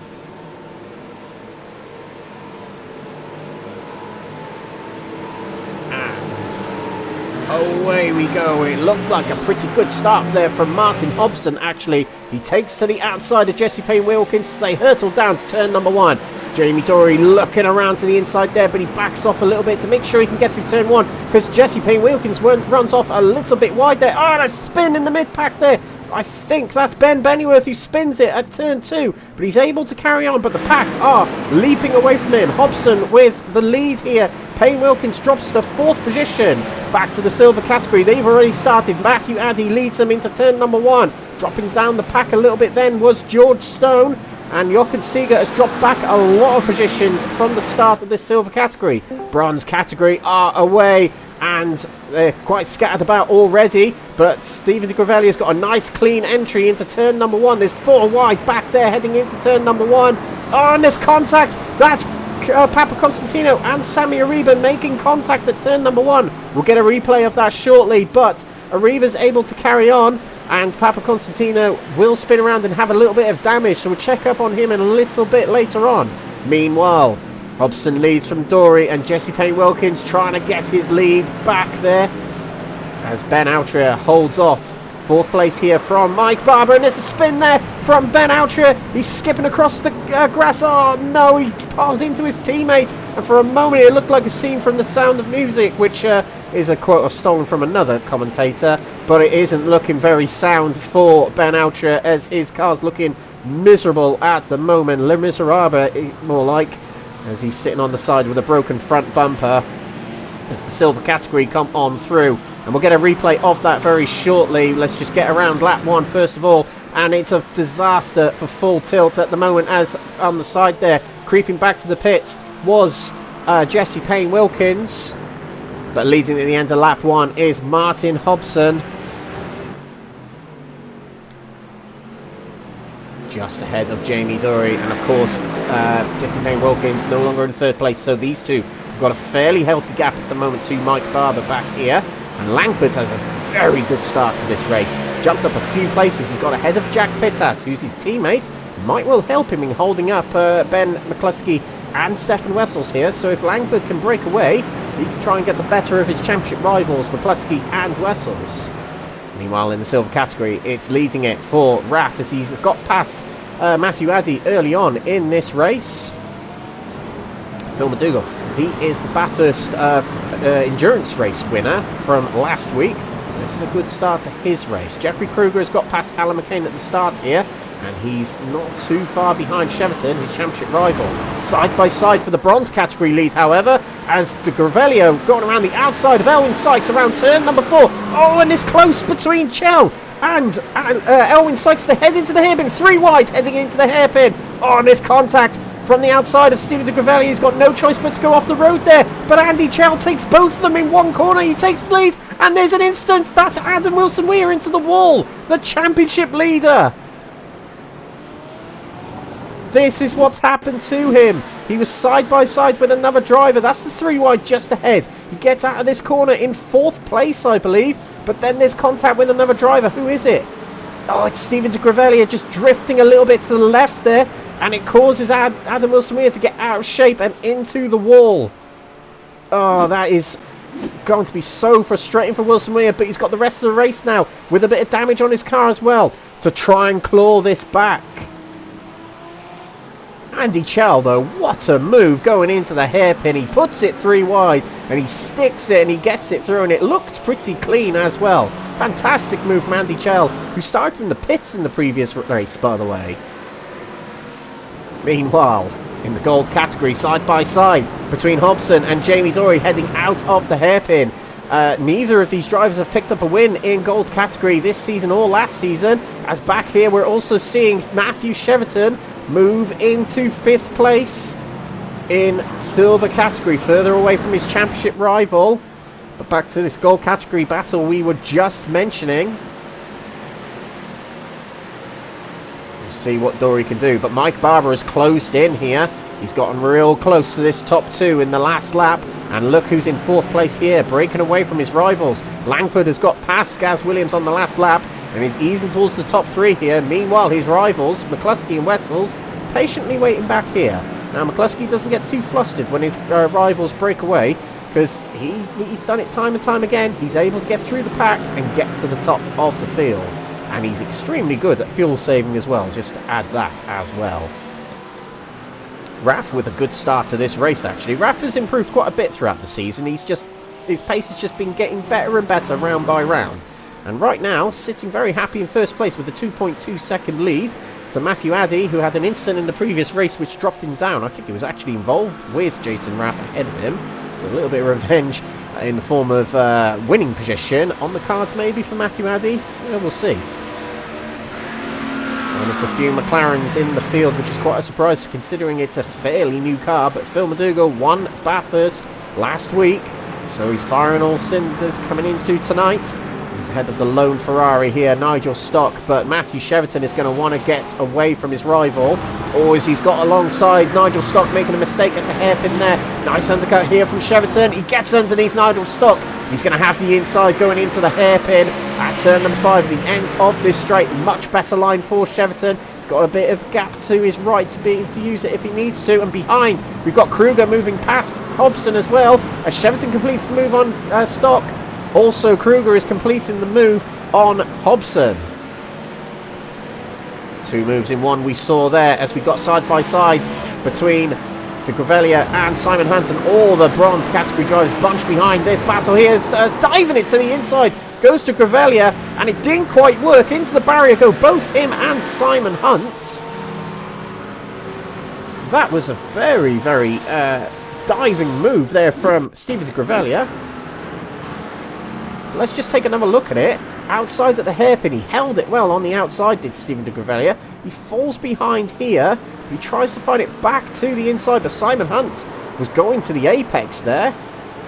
Well, that might be there might be words between them two after the race. Let's break back here as there's a battle between Vatens and Jonathan Berry for 6th position in category. Vatens gets it back in front.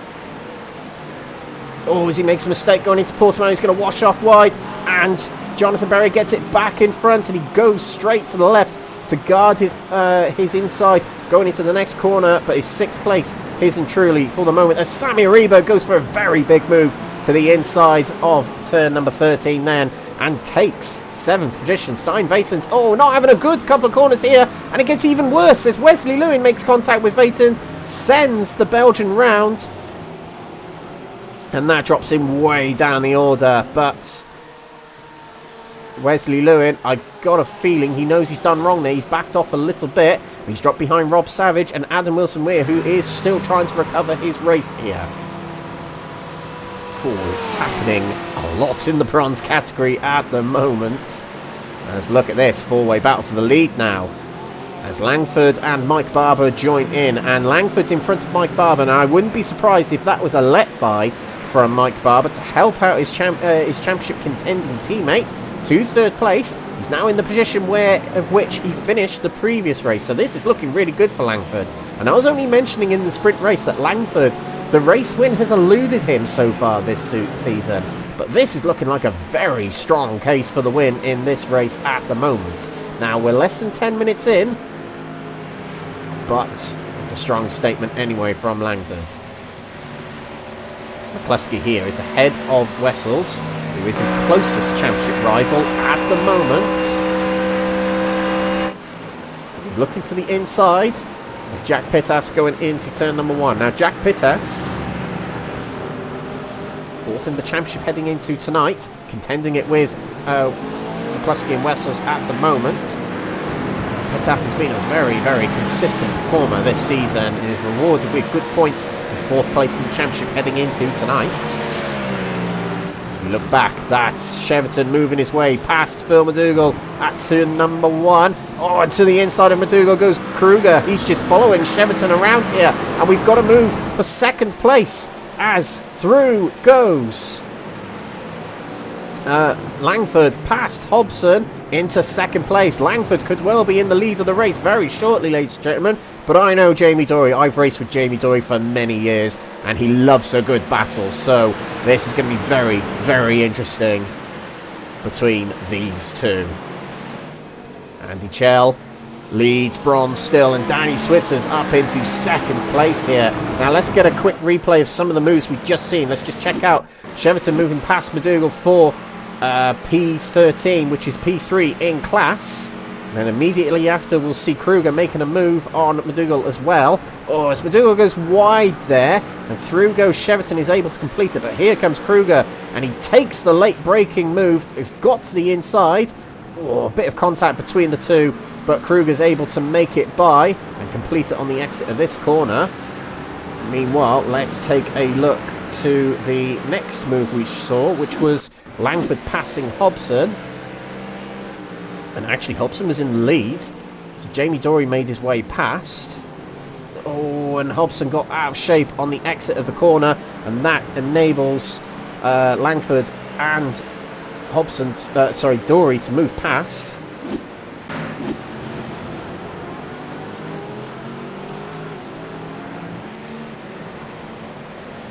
Here we go, battle for the top spots.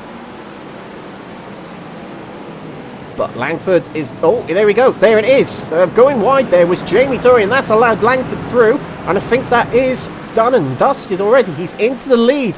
What a fantastic start to this race he has had. 11 minutes it's only taken him to get from near the back to the front. Brilliant start to this race. So now he needs to knuckle down and get the distance to his rivals, as Ben McCluskey is still in 7th place with Wessels behind him.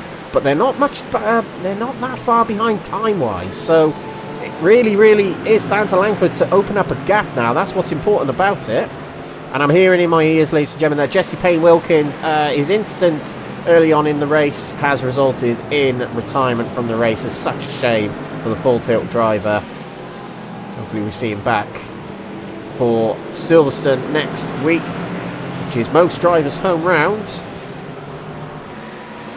Round 8 of the championship, so really heading towards the final moments of the season. So Langford already opens up an 8/10 gap to Jamie Dory. In the silver category, McDougall's really struggling here. It's not seeming like the same race that he had last week. Stock's moving past. McCain has just moved past as well, and here is McDougall heading into the pits right now. So he's called it, he's gone into the pits. Something he's not happy about. And he's going to take what might be his first scheduled pit stop of the race. There was a diving move there from Martin Hobson to the inside of Jamie Dory. But he's not completing the move, and Jamie Dory's definitely got the better line going through the next sequence of corners here. And there's a big trail of cars behind Jamie Dory here, which goes back to as far as Ben Bennyworth, back of the gold category, still running in this race at the moment. Oh, and there's been an incident, I think. Yeah, Nigel Stock and Jochen Seeger facing the wrong way at the hairpin. So let's see what happened. This is the view from Nigel Stock, and Jochen Seeger is just behind and just ahead of Nigel Stock there. Oh, Seeger's very late on the brakes. Contact with Stock, and it sends him round. And I think Seeger knows straight away he's done wrong there, and that's why he's waiting. But that is race ruined for the pair of them.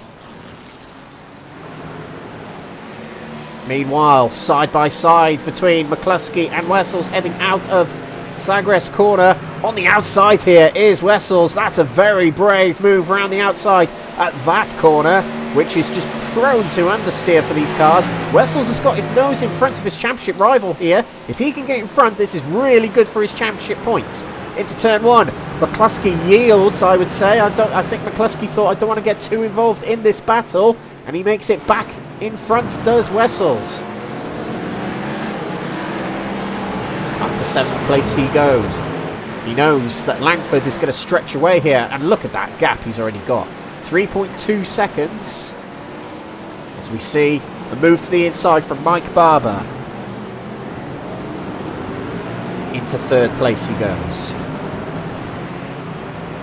It's all shuffling about a bit in the gold category here now, ladies and gentlemen.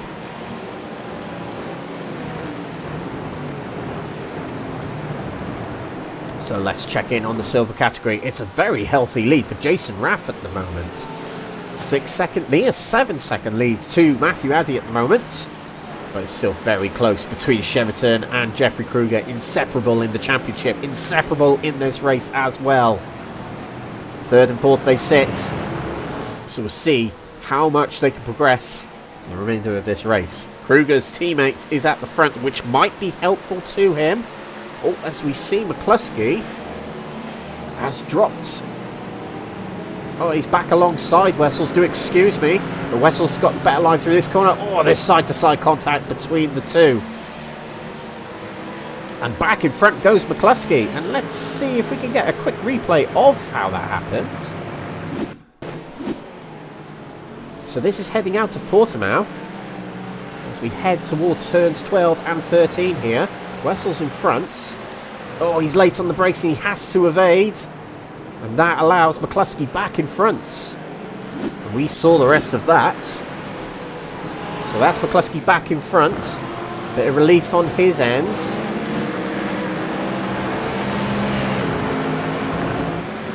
And Stein-Vatens has had an incident. He's touring a little bit here, heading out of Samsung corner. He's on his own here, so it might be a spin of his own record here. Let's see what happens. Hits the curb too hard. Yep, that happens here at Portimao. It's very easily done. But he's held it quite well, actually, on the track, and he's able to get it going again, albeit he's dropped a few places. Oh, we got a move here for bronze category. Kruger's in front of Cheverton. And it looks like he's going to hold it. So let's go to the replay and see how that happened.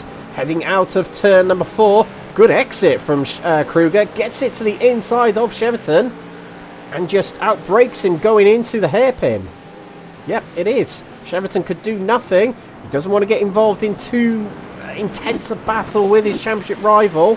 But he will be eager to challenge back straight away on the CSA driver directly in front of him now. Kruger got the upper hand of points in the sprint race. And at the moment he's getting the upper hand of points in this feature race.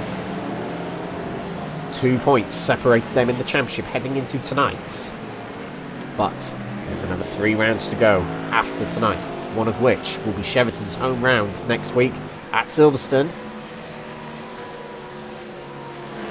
Meanwhile, in the bronze category, still leading is Andy Chell. Now, Andy Chell, I've spoken to him a few times in the comms booth recently. Oh, hang on, we're going to go straight back to the gold category because it's all shuffled a little bit here. Gaz Williams is past Hobson. Wessels has moved ahead of Pittas and McCluskey here. It's really, really shuffled up here. And McCluskey's on the inside of Pittas as we head into the hairpin. And Wessels is trying to get to the outside of Hobson. Look at this. We'll go see what happened just a moment ago. We'll do that now. So we go heading into turn number 1. This is Wessels back in front of Ben McCluskey. It all bunches up a little bit and it's allowed these drivers... Oh, actually it was a late brake move from Wessels. Very late brake move. And that's how that caused. And Wessels and McCluskey swap positions. Here's how. McCluskey runs a bit wide there.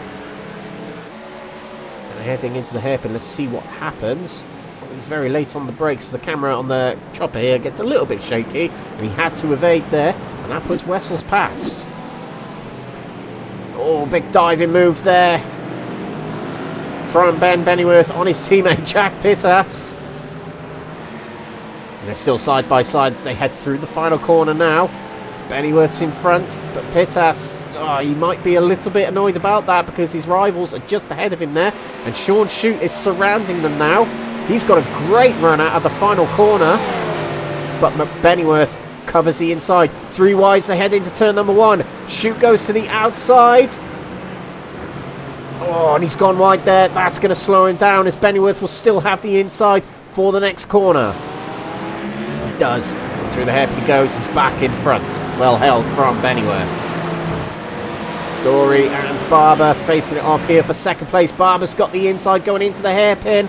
He's got the inside and Dory's going to try the up and under. But no, covered well by Mark Barber. He's into second place. This is a strong race for Quatermass. They're 1 and 2 at the moment. If we just switch the standings here to team names there you have it. Quatermass first, second, and actually first in the bronze category as well.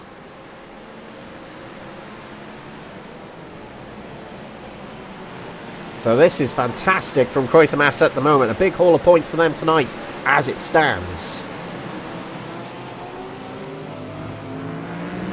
So let's check in on various people in the categories here. Adam Wilson-Weir, 6th position.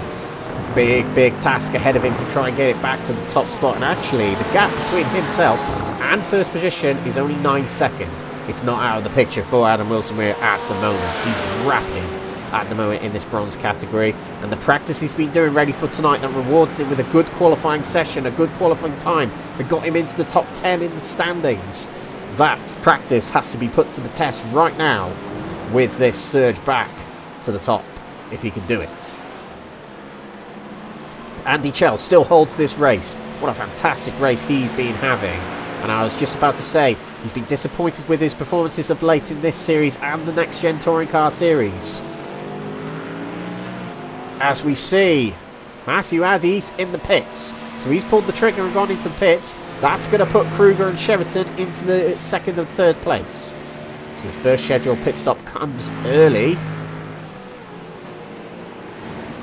As we're seeing in the gold category, Wessels is alongside Hobson. I think he's passed already, and that'll put him to 5th place. McCluskey's on the outside here. I don't think he was able to power around the outside, but I still think he's contending to go to the inside next for turn number 7. Oh, he thought about the late braking move going into Samsung here, but he decided not to. Good exit there from the corner from McCluskey. He's on the outside, so we head down the hill through the dip of Craig Jones, left-hander here.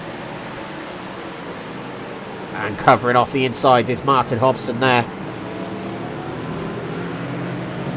Good question, Andy Rooney. I'm not sure if they can make it to the end at the moment, but we'll find out. As a diving move from McCluskey to the inside of Hobson, that takes 6th place away, but it was a bad exit from McCluskey. Challenging back to the outside is Hobson, but it's not the favourable line round this corner. There we go, McCluskey's got it back in front, a little bit out of shape on exit, but he's through. There's only 6 silver cars running at the top end of the field here, and it's because McDougall, Addy and George Stone have all pitted so far. Nigel Stock's in the pits. Oh, he's just left the pits actually, so Nigel Stock is back out on the track. He had to take a fast repair due to that damage he may have incurred from the incident with Yokosuka not too long ago. But Jason Raff leads. It's a healthy lead, 9 seconds. And he performed very well in qualifying, but the sprint race just didn't go in his favour. It's a 10-second lead now for Jason Raff. And it's because Kruger's so focused on Cheverton behind, but it's looking like a CSA 1 and 2 in silver category at the moment, which can be very good for the team.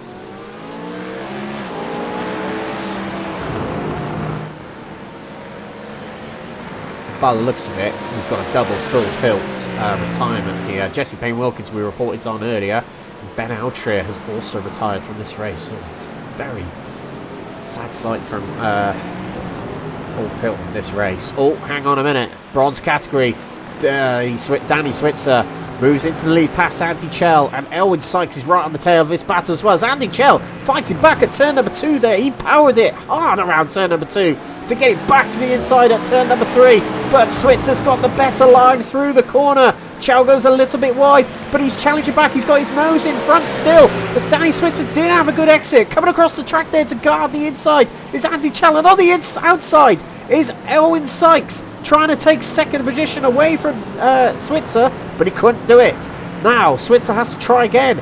Andy Chell, he's just so relentless. When he gets overtaken, he just challenged it straight back. But that was such an elegant move, I thought, from Andy Chell. From our point of view, it was anyway. But a good battle brewing here between the two.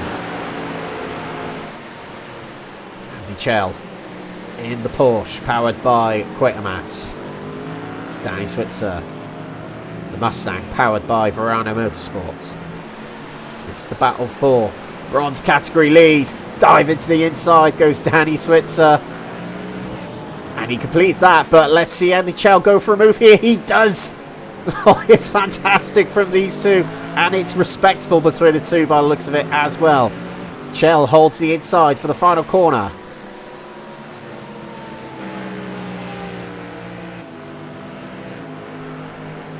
And Andy Chell is back through. This is a fantastic battle for the bronze category lead. And Owen Sykes has got a front row seat here, watching it all take place. Danny Switzer switches to the outside. Andy Chell is able to just about keep it on the track there. But will there be a diving move? No, there won't, because Chell just swipes away the opportunity to go to the inside there for Danny Switzer.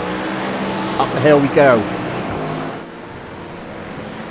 This is fantastic battling from the two of these, and it could well be all three of them as Elwin Sykes looks to get involved. And look who's creeping in the background here. Papa Constantino, who did have such a good sprint race.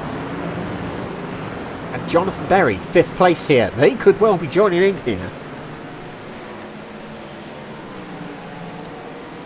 Kruger's broken away from Cheverton here, and Cheverton is under trouble here from Alan McCain as well. So we'll see if this ensures into a battle. McCain's pace in silver category has been really good in recent rounds, actually. We are still waiting for that illustrious win from him. We've got another retirement from the race, ladies and gentlemen. Sean Shute has disconnected. And the internet disconnection, or the iRacing disconnection, is just like an engine blown up, as I love to say, as you know. Oh, hang on a minute. Oh, that's a back marker. Do excuse me, ladies and gentlemen. I thought that was Kruger touring on the side there. It isn't. It's Wesley Lewin on the side, slowing down. Back to this bronze category battle. Chell still leads. Oh, as Danny Switzer goes a bit wide there. Oh, and look who's dived to the pits. Going to try and undercut here. Is Elwin Sykes pitting early to try and get the better of this battle through the pit stops. And also in the pits behind him there is Jonathan Berry. So, interesting tactics already. And there's a couple of drivers in the pits as well. Aaron Hobson, Jochen Seeger, Rob Savage is also in the pits, Michael Evangeli. So the pit stops are going to start rolling around. Let's have a look to the gold category now. Langford with a very healthy lead of just under 5 seconds from his teammates. So let's see what happens to the gold category drivers now. Oh, I thought Langford was thinking about it then, but he hasn't. But it might be that some drivers will make the call now to try and get the upper hand on the competitors. And actually, some of them might include Jamie Dory and Stefan Wessels. Ben Bennyworth stays out. So there's McCluskey. Now McCluskey... Oh, as there's drivers heading out of the pits, this really isn't going to help the gold category here. And it's so difficult heading out of the pits and going through turn number 1 when there's traffic all around you. It's so difficult. As we've got silver category drivers in the pits as well. Jason Raff, Jeffrey Kruger, Matthew Cheverton. Alan McCain has carried on, as you can see here. But bronze through penalty, car 13 speeding in pit lane. Car 13 speeding in the pit lane. That is Jamie Dory. Oh dear. Oh, Jamie, you should know better. You're an admin. But that's real unfortunate for Jamie Dory. He was looking like he was in a real good position as well. As in the bronze category, Danny Switzer makes the call. He dives to pit lane. So does Gabriel Papaconstantino. So Andy Chow carries on. So let's see how effective this undercut is going to become, as there are drivers back out on the track who pitted early. We'll see how effective it will become when these drivers at the top of our standings in each category eventually head into the pits. So it's Chell who stays out. Sim, it shouldn't have done. So that's Chell still out there, with McCain still out there in the silver category. Jason Raff is back out on track, 7 seconds clear.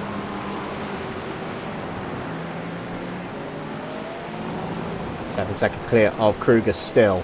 And there we go, Danny Switzer's back out on the track. Well, nearly. Warming up his tyres a little bit in pit lane, just to be sure. I might have slowed him down a little bit, though. I wouldn't have done that, personally, because that would have still slowed down the car by switching it side to side. Not much, but it still would have. Fastest lap of the race for Adam Wilson-Weir. And if you check out where Danny Switzer is, just going past the hairpin now, Wilson-Weir is really not that far behind. Rest of the gold category are in the pits now. Bennyworth, Barber, Williams, Pittas, Langford, McCluskey, Alan McCain is in the pits as well for the silver category. So this is crunch time here as Langford heads to the pit exit now. As we just passed over the halfway point as well. Langford has the lead and he'll still hold the lead here. This is looking very... It was a stop and hold. It was served at the pit stop. There we go. That just... because we just missed the start of that. But that's Jamie Doria. Correction on the penalty because he served it in his stop. Okay, so let's check out the silver category. Raf goes through. Here's Alan McCain heading out of the pits. Kruger passes by. And Cheverton here. Oh, Cheverton has just got it back in front, although it was close between him and McCain as he headed out of the pits. Now here's Andy Chell. Is he going to get out in time in front of Danny Switzer, who is still heading out of these final corners? Quite a gap between the bronze category and the silver category. But here comes Danny Switzer. Andy Chell still in his box. It's going to be close. Here he goes. He's moving out of his box now, heading down pit lane. There's Danny Switzer. I've got a feeling Danny Switzer's just about going to do it. There's Chell heading out of the pits, and Switzer has got a big gap as he moves into first place past Andy Chell. Good effort, Andy. Definitely a good effort. But he's dropped a couple of seconds there, and he's going to be in a little bit of trouble here. He's still second place, but he's going to be in a bit of trouble here from Papa Constantino and Jonathan Berry and Alan Sykes and championship leader Adam Wilson-Weir here. Now, Wilson-Weir has actually got a pretty good stance on the championship here in that his nearest rivals, second and third, whom are Wesley Lewin and... in third place in the bronze category is Robert Savage. They're below him in the standings right now, in the race standings. So Wilson-Weir is not going to lose too much ground in the championship. It's just Jonathan Berry he might have to worry about. So he's not in a terrible position at the moment, as we actually see Wesley Lewin, second in the championship, has gone bad to worse for him. As it looks to be an incident at the hairpin. Oh, a bit out of shape heading out of the previous corner. And into the hairpin, it gets worse. No spoilers. Oh, car to the inside. I'm not quite sure who that is. It is one of the mission cars. We know that much from the livery. And round he goes. And I think that was Michael Evangeli, actually. And that drops Wesley Lewin down to 10th position, sadly. Now we've got Mike Barber against Stefan Wessels. This is for second place. Now Stefan Wessels, winner of the sprint race. He's got a tall order to try and catch up with Langford at the front. And there's... we'll just reload our overlay here, ladies and gentlemen, because it says the gold category is second, and they're definitely not. Okay, we'll have to wait for that to refresh at some point, ladies and gentlemen. But, yeah, gold category are definitely top. And this is Wessels, third in the race at the moment. Chasing second place, Mike Barber, who will be on a mission here to protect his teammate, who is well up the road, let's be honest. 7 seconds up the road. Oh, as he understeered a little bit on entry there. Wessels is going to have the inside here heading out of the corner. And they've got McCluskey all of their rear behind them there. But Wessels wasn't able to get it back to the inside there heading out of the corner. Let's see how this sequence of corners goes. As, there we go, the standings are back in order now, which is good. Here we go, Wessels moves to the inside. There's going to be a daring move going into turn number 1. It's a very nerve-wracking move, but he's late on the brakes, and he gets it through. Oh no, he's understeered off the track, and that's going to invite McCluskey here to try for turn number 3. He doesn't. Wessels covers it off. But on that last lap, McCluskey, with all that slipstream right ahead of him, and the fresh tyres underneath him, got fastest lap of the race. That's crucial. That's more points for himself. Here goes Wessels. Taking another look to the hairpin, but he doesn't commit to the move. Now, all this battling, Mike Barber won't mind this because his teammate is just pulling away at the front. It's now 8.5 seconds clear. That's going to make it even harder for Wessels and or McCluskey to catch up. Now the up and under from Wessels as he gets it back to the inside at Samsung. This might well be the move unless Mike Barber can fight it back. McCluskey is right on the rear of Wessels, following them through. And there's near contact between the two. But Barber's back in front. But breaking into the next corner, Wessels has got the inside. Oh, but Mike Barber powers it round the outside. He's going to have the inside for the next 2 corners here. Barber's hanging on to this really, really well at the moment. But an undercut here from Wessels. Breaks into the corner. Barber couldn't quite hang it onto the inside, but now he's back on the inside for the next corner. Is Barber, but no. Through goes Wessels. He's able to get it out of the previous corner very well and get it into second place. Now McCluskey needs to get this done to stay with Wessels. But Mike Barber, brilliant defending there from him.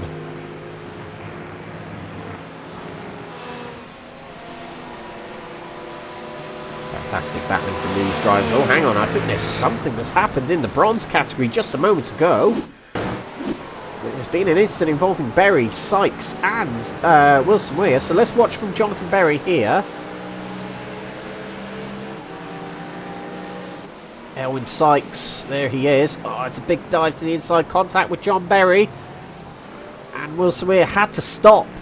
Oh, he couldn't quite sneak it through like Gabriel Papaconstantino could.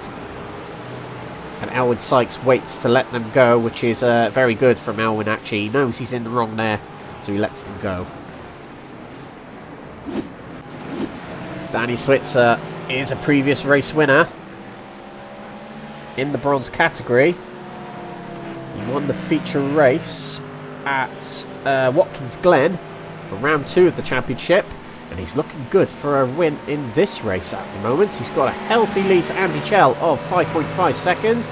And Andy Chell, this is a good result for him at the moment, as this might be his highest finishing position in the bronze category of the season so far. Now, we're going back to this battle for 3rd place in silvers. And there's a reason. Something's happened between them two. Between McCain and Cheverton. It's going to be in the hairpin by the looks of it. Now, Cheverton's still in front on the track as he goes to defend. McCain, oh, he's late on the brakes.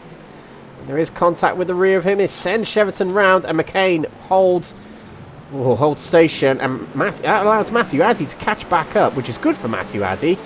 Not good in the sense that he had to slow down the car right behind them. But that drops him off from Jeffrey Kruger, who's on his way to another real dominant race. Here, he might not catch Jason Raff, although he could. There's just over 20 minutes to go. And if Kruger puts in the left, he might be able to catch his teammate here. But he's well and truly distanced himself from Cheverton. And that's good for Kruger's championship. It's not going to put it out of the question for Cheverton. That's definitely not for certain. But more points for Kruger in his favour. With after tonight, just 5 individual races to go, ladies and gentlemen. It really doesn't feel like it. But, yeah, just 2 races will feature in round 8. 2 races at Mosport and 1 race of Le Mans. So 5 races to go after tonight. So there's not many more opportunities for all these drivers to get the better of one another and get the advantage of points. We've got to do it now. As we just saw, well, we didn't see it, we're going to replay of it, but Adam Wilson-Weir moving past his teammate for 4th place in category. The comeback is on for Wilson-Weir, as we see Jonathan Berry go a little bit wide there, and that's going to allow Wilson-Weir potentially to overtake, not on the inside, going into the next corner, but outside, and through he goes. And actually, I think we've just seen, or not seen, McCluskey's passed Barber for P3, and here's how it happened. So this is going into Portimao. Oh, and wide goes Barber, a bit of gravel, that's going to disrupt his tyres. McCluskey gets the up and under, going to the inside at this corner. And because of the dusty tyres on Mike Barber's car, it didn't help under braking or turning there. And McCluskey's through into 3rd place. McCluskey will take this, he won't mind 3rd place. He's not losing too many points to his rivals in front, and he's got a healthy 60-plus point gap heading into tonight from his nearest rival, Wessels. So losing a few points here, he won't mind that.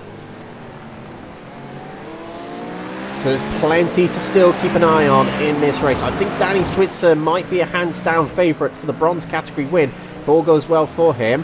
But we've got to see how Wilson-Weir can come back in this bronze category here. Can he get it to 2nd place? 2nd place is in view. As you can see, Andy Chell here is in 2nd place. But But we've also got Jeffrey Kruger hunting down his teammate in the silver category. Jason Raff, not yet a winner in this series in the silver category. It's his debut season, and it must be said throughout the season he has got better and better as it's gone by.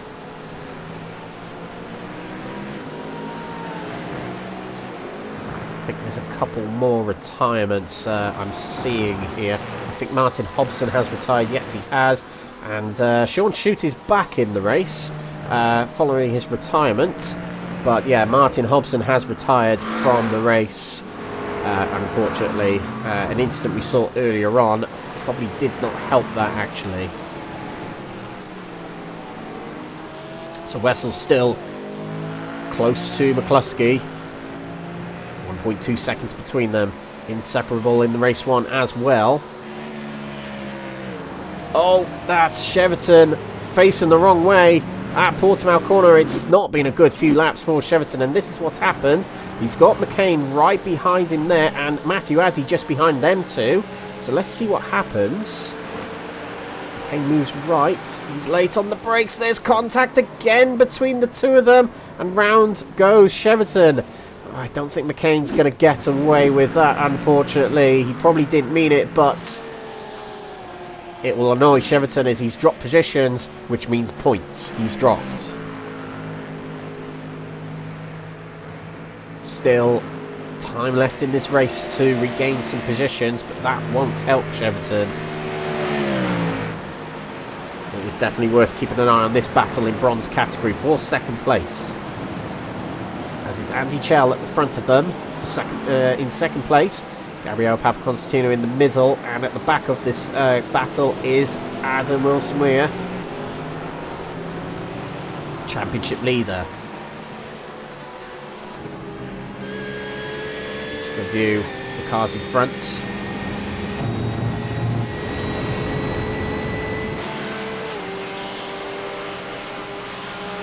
And Adam Wilson-Weir didn't have much competition in the sprint race, but in this race it's been a bit back and forth for him. He's had to fight back, fight through. But if he can get himself into second place as Andy Chell dives to the inside of one of his teammates there, who's got a front bumper missing, touring to the side there. Oh, it's a bit out of shape there, goes Papaconstantino. That's going to invite Wilson-Weir closer. And Papaconstantino guards the inside. Wilson-Weir, if he can get himself into second place, that's going to be very, very good for his championship. I would say if he can get himself into second place in this race, that puts one hand on the trophy for him. The championship trophy, the bronze category.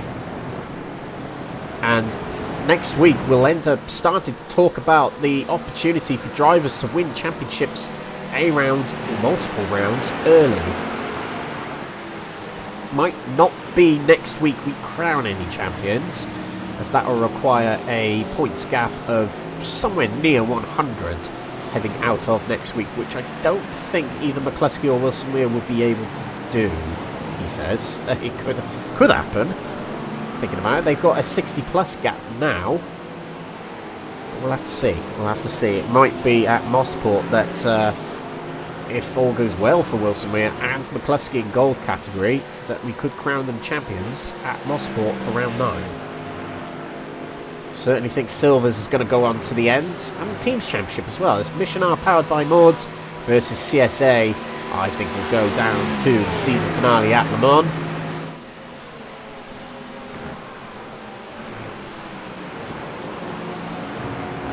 Wide there at turn number 1 goes Papaconstantino.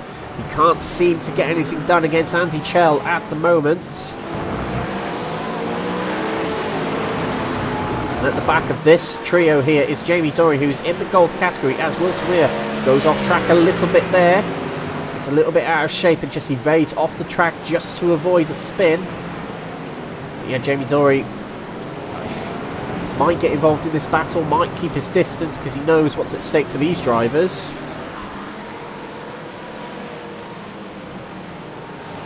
Drive-through penalty car, treble 3, track limits. That is Stein Vatens with a drive-through penalty. He's already in the pits, actually. I'm surprised. Well, it might have been a shock to these drivers hearing the penalties come through in the sprint race, and that might have, well, put their heads into gear for this race, and they're being a little bit more cautious about those track limits in this race, because we haven't heard quite as many. However, we've got 15 minutes left in this race. We'll see what happens.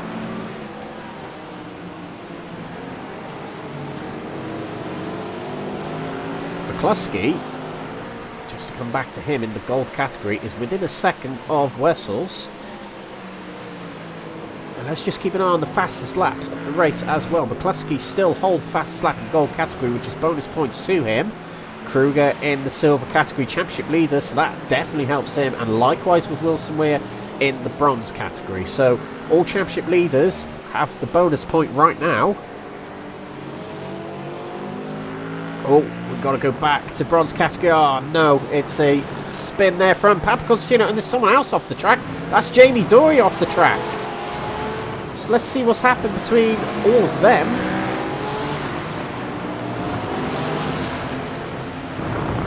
In fact, there's no incident that's come up for me for Papa Constantino. But let's watch here, as this is where it would have happened. Jamie Dory's not too far behind as well. Oh, he hits the curb, and that's it. It's going to spin him round, and it puts him right into the path of Jamie Dory. Hits his tyres, and that's it. It's a damaged car for Jamie Dory. He can't control it, and off the track he goes. And that's going to send Papa Constantino down a few positions. He's got away with it in the sense that he's still in the race here.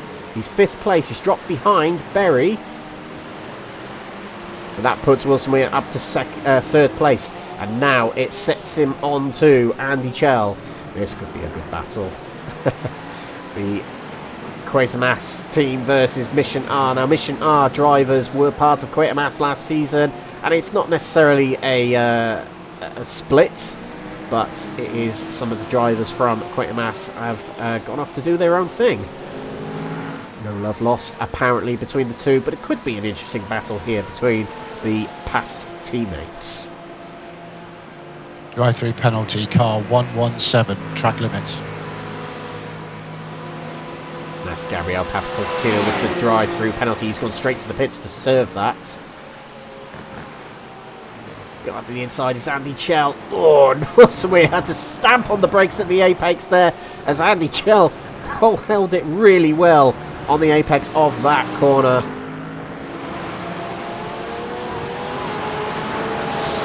Let's try again at another corner, does Wilson-Weir. I told you this would be an interesting battle between them, and it's already happened.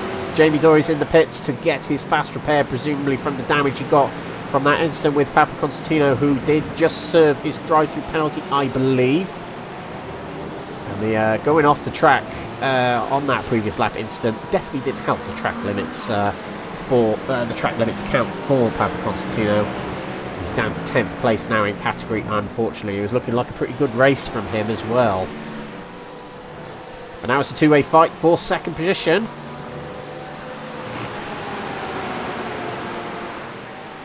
Less than 12 minutes to go in this race. There's been quite a few incidents in this race, actually. A couple in the bronze, a couple in the silver. There's been a few in the gold as well, we've noticed. This track is prone to it.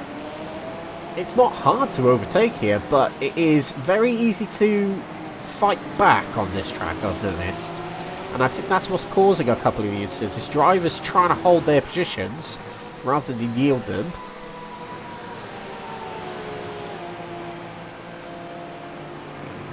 We'll keep an eye on that delta between McCluskey and Wessels as well, but this is one of the key battles on the track at the moment.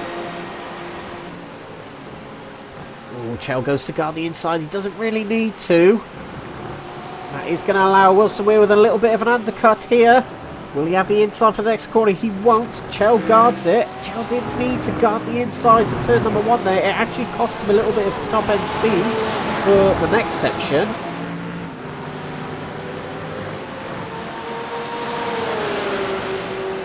Running down to the hairpin. Chell still guards the inside. He did need to there, to be fair. But what Chell's doing so well is he's holding the inside of these corners very, very well, making sure that people don't get the up and under from him.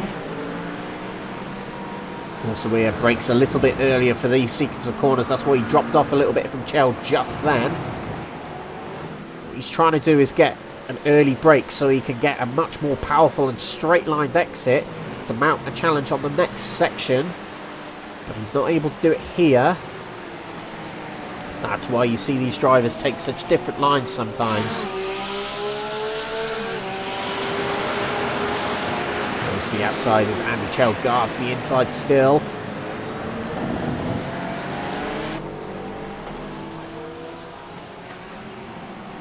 Five-second lead still for Switzer. He's not breaking away as much as I thought he would actually, with these two tripping over themselves.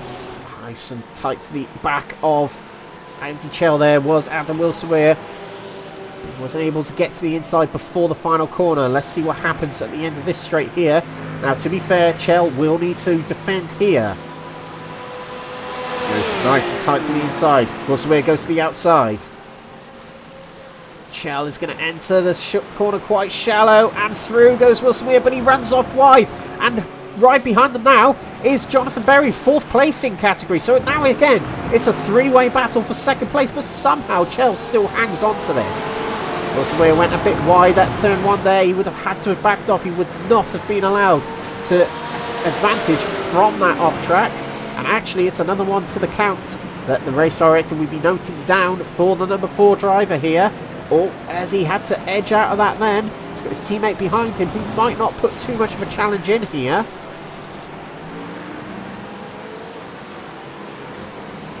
But still, Wilson-Weir continues. He has the benefit of a teammate helping him out. But will there be papaya rules, we'll call them, in the Mission R camp? Not a lick of papaya in their livery, but still. Andy Chell's got a bit of breathing room here. Doesn't have to worry too much about Andy Chell right now. But Chell will be back on the rear by the end of the front straight, I imagine.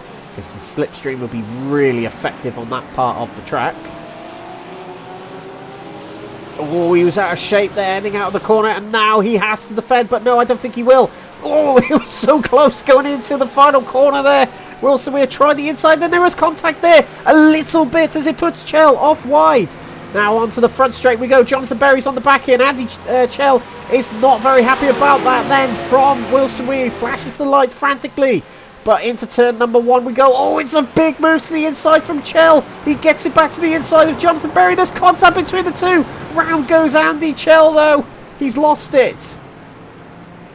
Oh, no. It was another one of those big, daring, diving moves from Andy Chell. But returning the favour at turn number 1. Now, let's just go back just previously between the two as they headed through turn number the final turn. Now here it comes. You can see Andy Chell gets out of shape there and dive into the inside goes Wilson-Weir. Now he had the right to go there, but Chell gets it back in front. Oh, there was a little bit of contact between the two, and that sends Chell off the road. Berry trying to push his teammate along there. Big nudge to the rear of Wilson-Weir to make sure that they both get in front. But then Andy Chell goes for the big diving move here. Oh dear. You know what? If we get an interview later on with Andy Chell, we'll find out his actual opinion of what happened there. And we'll see if we'll come back to those incidents a bit later on. 57, remember that number. But it sends Chell down the order. It was looking like such a good result, potentially, as well for Chell. But he fought very valiantly there. Mission I might not agree. Felt it might have been a bit feisty from Andy Chell. But they're in 2nd and 3rd place now. Wilson-Weir's lost a bit of time to switch, so he's not got much time to catch up. He's going to have to gain more than a second per lap, which is a very tall order. He said that on that last lap, Wilson-Weir was more than half a second quicker than Danny Switzer on that previous lap, and that was with what happened in turn number 1. And John Berry's into third place here. That's a much better position for him. So looking for the championship. Elwyn Sykes is having a better night as well. Race 1 was pretty good, and race 2 here, he's 4th place at the moment. Drive-through penalty, car 79, track limits. Oh, not 79 is Wesley Lewin. Oh, it was so good last week for Wesley Lewin at Bathurst, and it's not going well this week. 7th right now.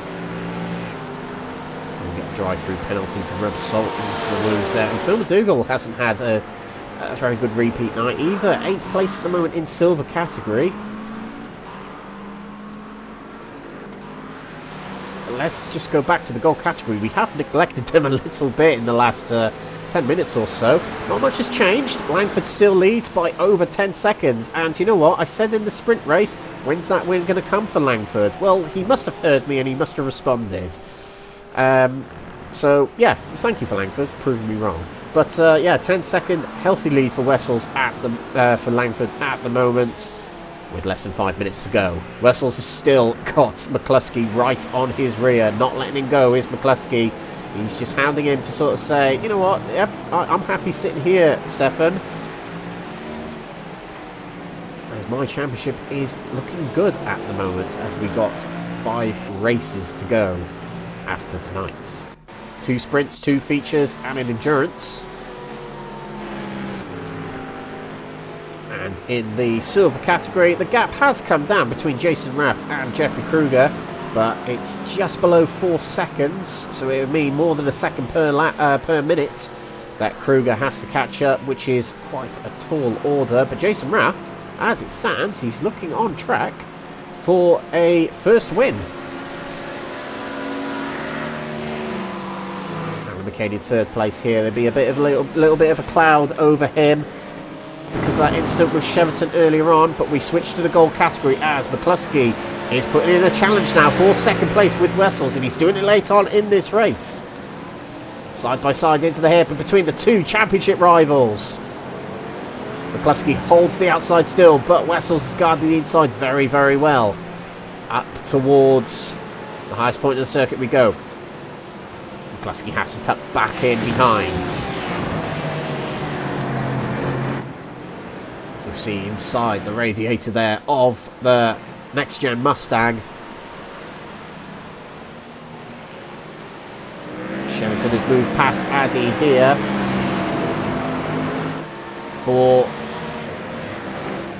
4th spot in the silver category. It's more points back for Cheverton. Jochen Seeger is dropping places here. He's gone off the track a little bit there. Back to this gold category battle. Maybe 2 laps to go after this one. Now, McCluskey probably doesn't need to go for this, but racers be racers. They go for any position they can.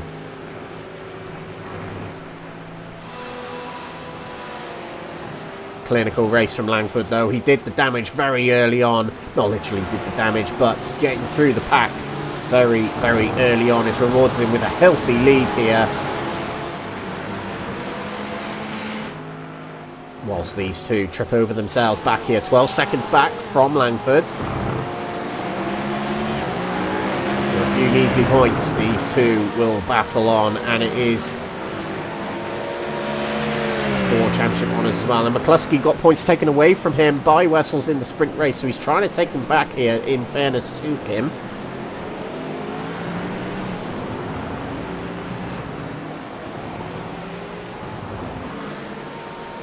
No moves just yet from McCluskey.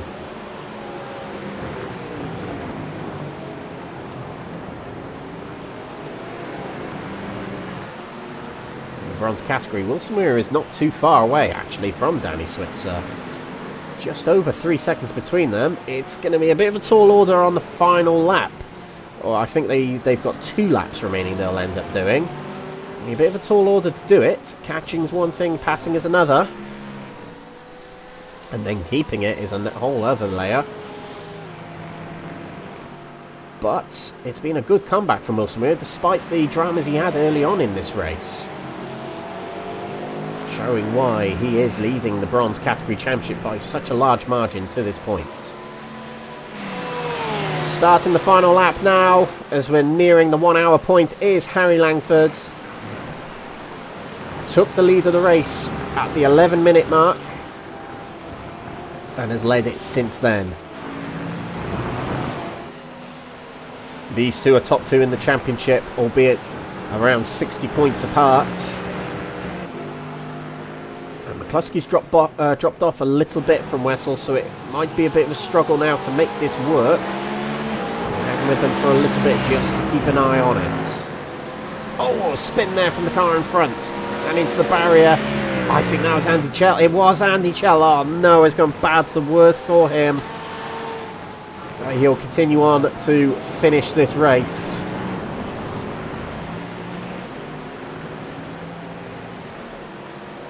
Chell will lose a position to Wesley Lewin in 4th to 7th place. And Wessel's looking good for 2nd place at the moment. A little bit of slipstream ahead of him as well to help out. We're going to switch to our race winner. We haven't given him much attention in this race, apart from the opening 11 minutes. That's all it took for him to get to the front, and he will win this race by 11 seconds. Also, I'll make it 12 now, actually. I'll ruin that irony there. But Langford heading around the final few corners. Brilliant race from him. It's taken 7 rounds for him to get his first win this season, but what a win it was indeed. Comes around the final corner.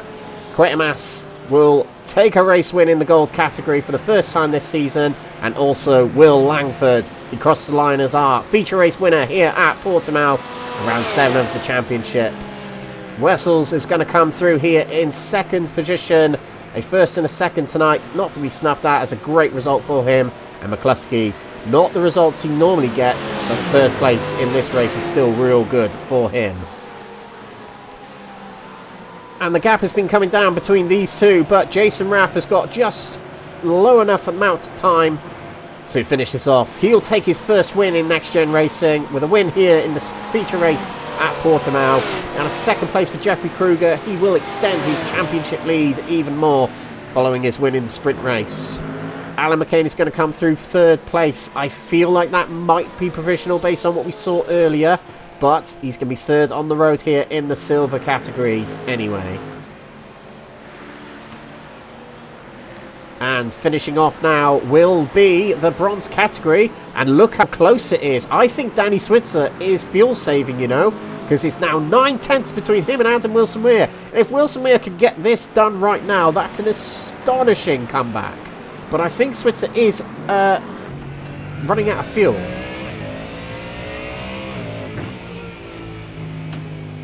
Doesn't sound like he's fuel saving, but it's so close. Oh, he's out of shape there as well. Look how close Wilson-Weir is. He needed another lap, did Adam. But I think Switzer's going to come through. He is. He's won the bronze category feature race here by just 1/4 of a second from Adam Wilson-Weir, who had a brilliant comeback in that race, let's be honest. 2nd position for him. He doesn't get the double tonight, but it's still big points over his rivals. And Jonathan Berry will head through in 3rd place. He did finish the race, but a lap down from the outright leader. Well, that was an action-packed race, actually, ladies and gentlemen. Strategy, other than Switzer getting past Chell in the pits, it wasn't really a battle of strategy that we normally see in these feature races. But it was still an action-packed race when it came to plenty of overtakes out there. Bring Portimao back to the calendar next season. That's definitely delivered tonight. We should be getting the results on the screen, but our results screen seems to be having a little bit of a wobbly at the moment, so we'll try and get them delivered to you.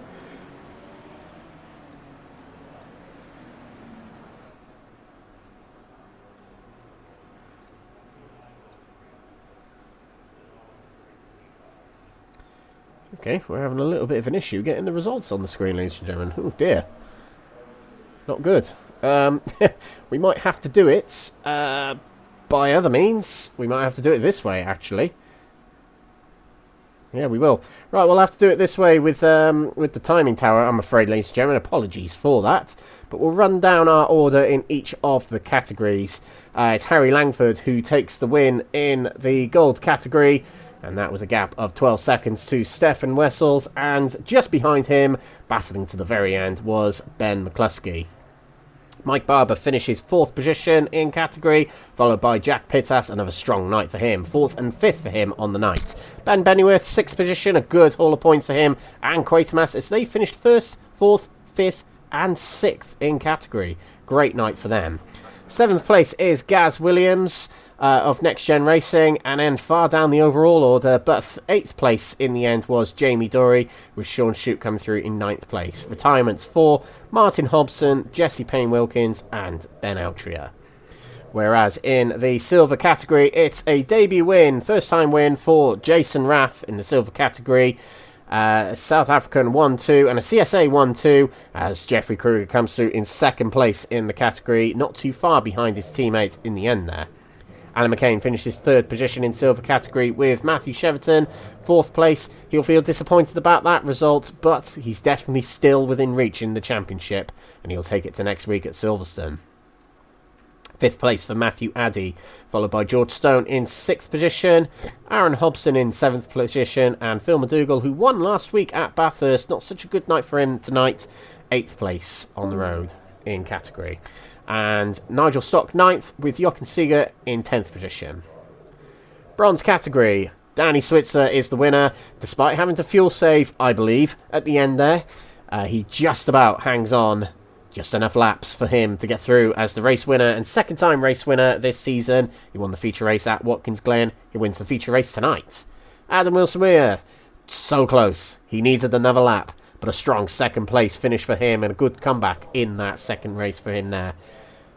John Berry takes 3rd position in bronze category, and Elwyn Sykes, much better night for him, 4th place in this race for him. Robert Savage in 5th position, 3rd in the championship heading into tonight, so that's a good lot of points for him, and might put him closer to 2nd position in the championship after tonight. Andy Chell, 6th place, definitely the one we all had eyes on tonight in that race, but 6th place for him in the end, with dramas happening later on in that race. 7th position for Sammy Ariba. Wesley Lewin is 8th, having won last week at Bathurst. Gabriel Papaconstantino, not such a good night for him. 9th place with Michael Evangelii 10th. Simon Hunt is in 11th. And Stephen de Gravelia and Stein Vatens 12th and 13th. So apologies for not giving you the standings in our traditional format. The results in the traditional format. A little bit of a problem with our results overlay, I'm afraid. So it's a little bit frustrating. But we'll get it fixed for next week.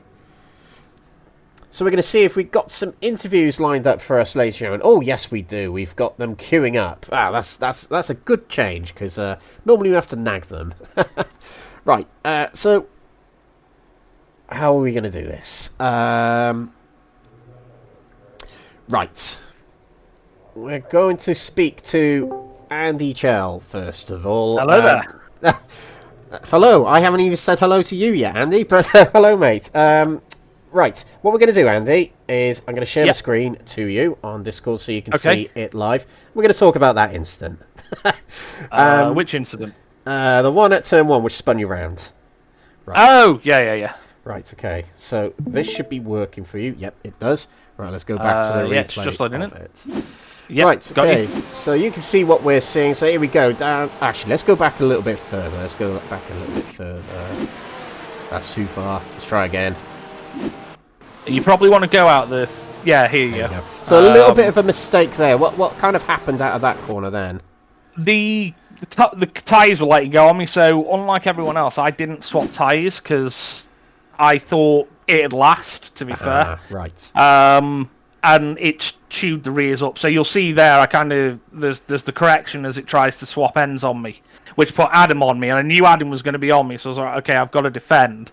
Didn't expect him to get the move into the last corner, which, to be fair to him, was a brilliantly bit of driving and an opportunistic move, to be fair. I didn't see it coming. Knowing full well he was there, I was like, I can't cut him off as much as I'd like. And then when on the radar he was behind, I came back across for my line, and then again it snapped on me, which me and Adam were just talking about it. He was like, "What happened?" And I was just explaining because the rears were gone. As soon as I put some power into the car, it just went, "No, I'm not having this." Which is, like I say, what put Adam really as close as he was coming out of that final corner, because I'd had it into the second to last corner and then into that last corner, and then this was perfect move. This was a perfect move by John. To be fair, a brilliant bit of teamwork, because he's closed off the position I was going to go for, which was to sneak back in under Adam, to get the draft. And then what I was going to do is what I do on John, but obviously trying to do it on 2 cars makes it a little bit more difficult than trying to do it on 1. John also covers the inside for Adam, which is, again, brilliant play, brilliant team play, to be honest with you. And then we were just talking about this, so it's me late on the brakes, which does work. I think you'd have seen it earlier. Me and Danny were doing the same thing. Yeah. And it is stopped. I mean, John's squoze me, fairly, but hard. And then I have a little bit of a touch on the curb, which obviously puts me. And then when we have a bit of a snap, my tyres, like I say, have already told me they've had enough. And then at this point, they're just like, "No, you're asking too much of us here." And that's me going round. So it's a racing incident in my view. I don't see it any other way. If I'd changed tyres, which I think really I'd probably had time to maybe do at least 3 of them. I don't think it would have happened because the rear wouldn't have stepped the way that it did. But it was just unfortunate. And then after that, like I say, the tyres were cooked, and it was a bit of a try and recover sort of job. And then unfortunately it snapped again coming out the 4th corner. So again, it did exactly the same thing. But yeah, it was fun little race, to be fair. I mean, I think I spent most of the race defending in one guise or another. But honestly, it made it a really, really fun race. I mean, me and Danny have had some really good fights last season, especially. I think the one that stands out was me and him battling Mustang to Mustang around Interlagos. That was an amazing fight, an amazing race. And again, the same tonight. And then, like I say, came out of the pits thinking not doing the tyres would save me time, but unfortunately it actually didn't. So again, you just seen here, I get an amazing start on, I think Stein missed the start a little bit. And it's just a sea of Mission R cars there, to be fair for me. I was like, exactly the same thing there. Same idea of along the inside. I also knew from practice here that if I could get it stopped here, I could get round nice and easy. With the Porsche, you want to try and keep it as tight as you can to the apex on the exit, because it gives you a lot better drive, as you can see here, through that next corner, and then you can get a nice draft and a good run through on people. So it was, like I say, it was a fun race. It's just a shame that a little bit of a tactical error by myself resulted in a bit more of a lesser position than one would have liked as a result of it, to be fair. But yeah, overall, I've really enjoyed it, to be honest with you. I'm coming away with maybe not as many points as I like, but a fantastic night out with everybody, and yeah, it was good fun, to be fair. You might have got yourself a little bit of a reputation on the stream here, a good one, because yeah, we just saw it there. You like a little bit of a dive bomb, you do, but they're thrilling to watch. We really enjoyed watching it tonight. But is that your style, Andy? Yeah, I'm very much. You'll notice in touring car when I get close to people as well. If I can see the move, I will go for it. But I'm also one of these people that I don't like to sit behind somebody, because the longer I sit behind somebody, the more comfortable you get with me being there. So I'll try and surprise them with a move instead of sitting there and watching them. That was something that I've learned through my defensive, because I will say I think I am quite good at my defensive driving. I've learned from that is the longer someone sits behind me, the more predictable I can make of them, and I can learn where they're stronger than me, where I'm stronger than them, and I can make a good go of it. But that's the thing. I know that if someone's behind me, and I'm learning from them because I'm watching them. I don't like to do that because, like I say, people get used to where you are and where you're going to get closer or not get closer. So yeah, I will go for a move if it's there, and you know that does sometimes. If I make a mistake, it does cost me, as you know, evident by the fact that I was I picked up a penalty for tonight's qualifying. But at the same time, I think if you're not running and trying to go for it, then are you really racing? And I know that does sit against my style if I like to try and maximise points, but at the start of the race like this, it's especially an endurance race, it's important to try and not get into a rhythm and a rut with somebody, which is why I go for it. You summed it up brilliantly there, actually.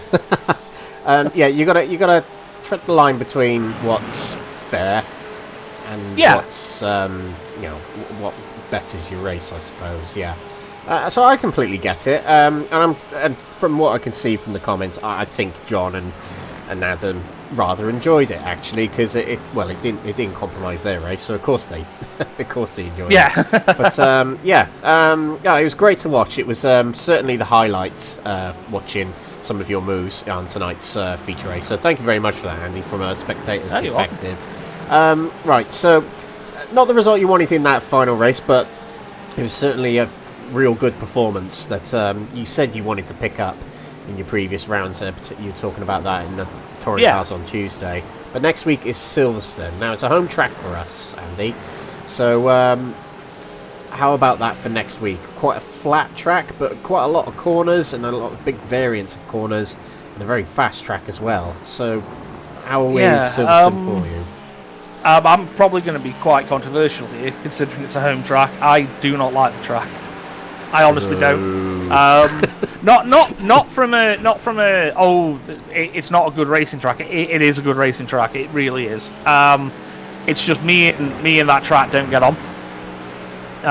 It's not a good track for me. I don't know if I overdrive it, or if I just because I feel like I don't like it. It's one of them where it becomes a bogey circuit in your head. Right. Yeah. I'm not too sure, but whenever we've been there in this series, in other series, it's one that just doesn't gel with me. That being said, I'm going to approach it the same way I always do. Come out, try and have the best race that I can, have a good laugh with everybody, try and have as fair a race as possible with everybody. And yeah, at the end of the day, we're racing, and obviously on track we're not friends, but you know this league's got a lot of good people in it, a lot of good friends in it. So off the track we'll have a good laugh, and you know even if something doesn't go quite right for one of us or the other, it's always, or should I say usually, after a conversation about what each one thinks and their opinion.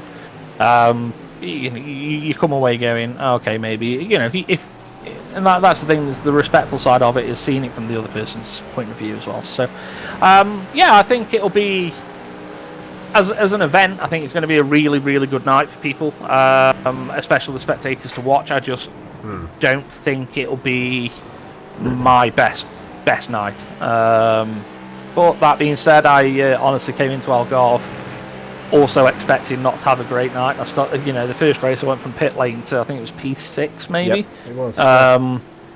So yeah, I had a really good race first in the sprint race, and then this race, like I say again, really good battles with everybody. It was fun battles.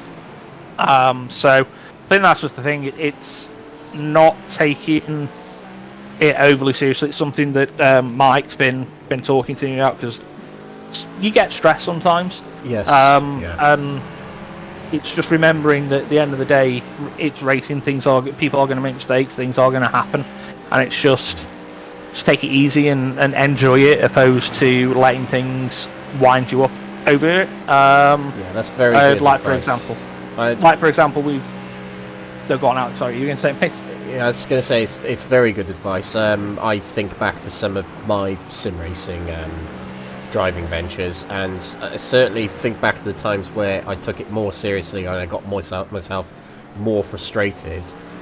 They were bad seasons, but times where I just, didn't give up. it just comes to you. You worry less, and therefore you overthink less, and you drive better. It's a very strange sensation.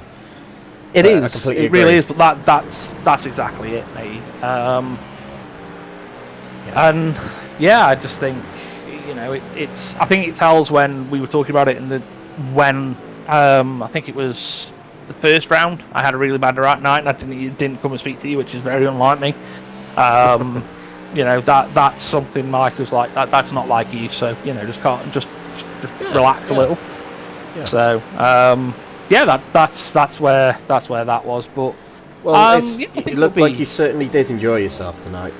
We have got other people to chat to, Andy. I'm afraid I'm gonna have to cut you a little bit short here.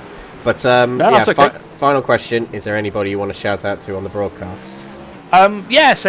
Usual things. So shout out to the team. Again, as I always say, I am very proud of what my drivers do. So Mike, Harry, Jack, Ben, and Simon. I'm really proud of you tonight, guys. Well done. Big shout out to the Quakemas team. I know we spoke about it in the touring car round, so if people want to go and find out a bit more about us, please go and watch my interview there. And finally, to you and to all of NXTGEN, mate, because if you didn't put this on for us, we wouldn't have it. I know I've said thank you to a couple of the drivers, but all the community here at NXTGEN, thank you. It's great to have this, so we do appreciate it. Fantastic. Thanks very much, Andy. Good luck next week. We'll speak to you then. Thank you. See you soon. There we go. Andy Chelfie there. Right, let's go straight into our next interview, which is going to be with race winner of the second place of bronze category. See, Adam, I'm so used to calling you the race winner, I've made a mistake there. But welcome to the comms booth, Adam. Second place in that race. So close. Got a feeling Danny was fuel saving, but just chat us through this race for yourself, because it was a bit of a whirlwind, wasn't it? Yeah, so close yet so far. Only if we had a couple more laps, I would have loved to battle Danny there. I mean, Danny and I, whenever we get together on the track, you see some great racing. So tip my hat to the guy. Really well done. He deserved the win there.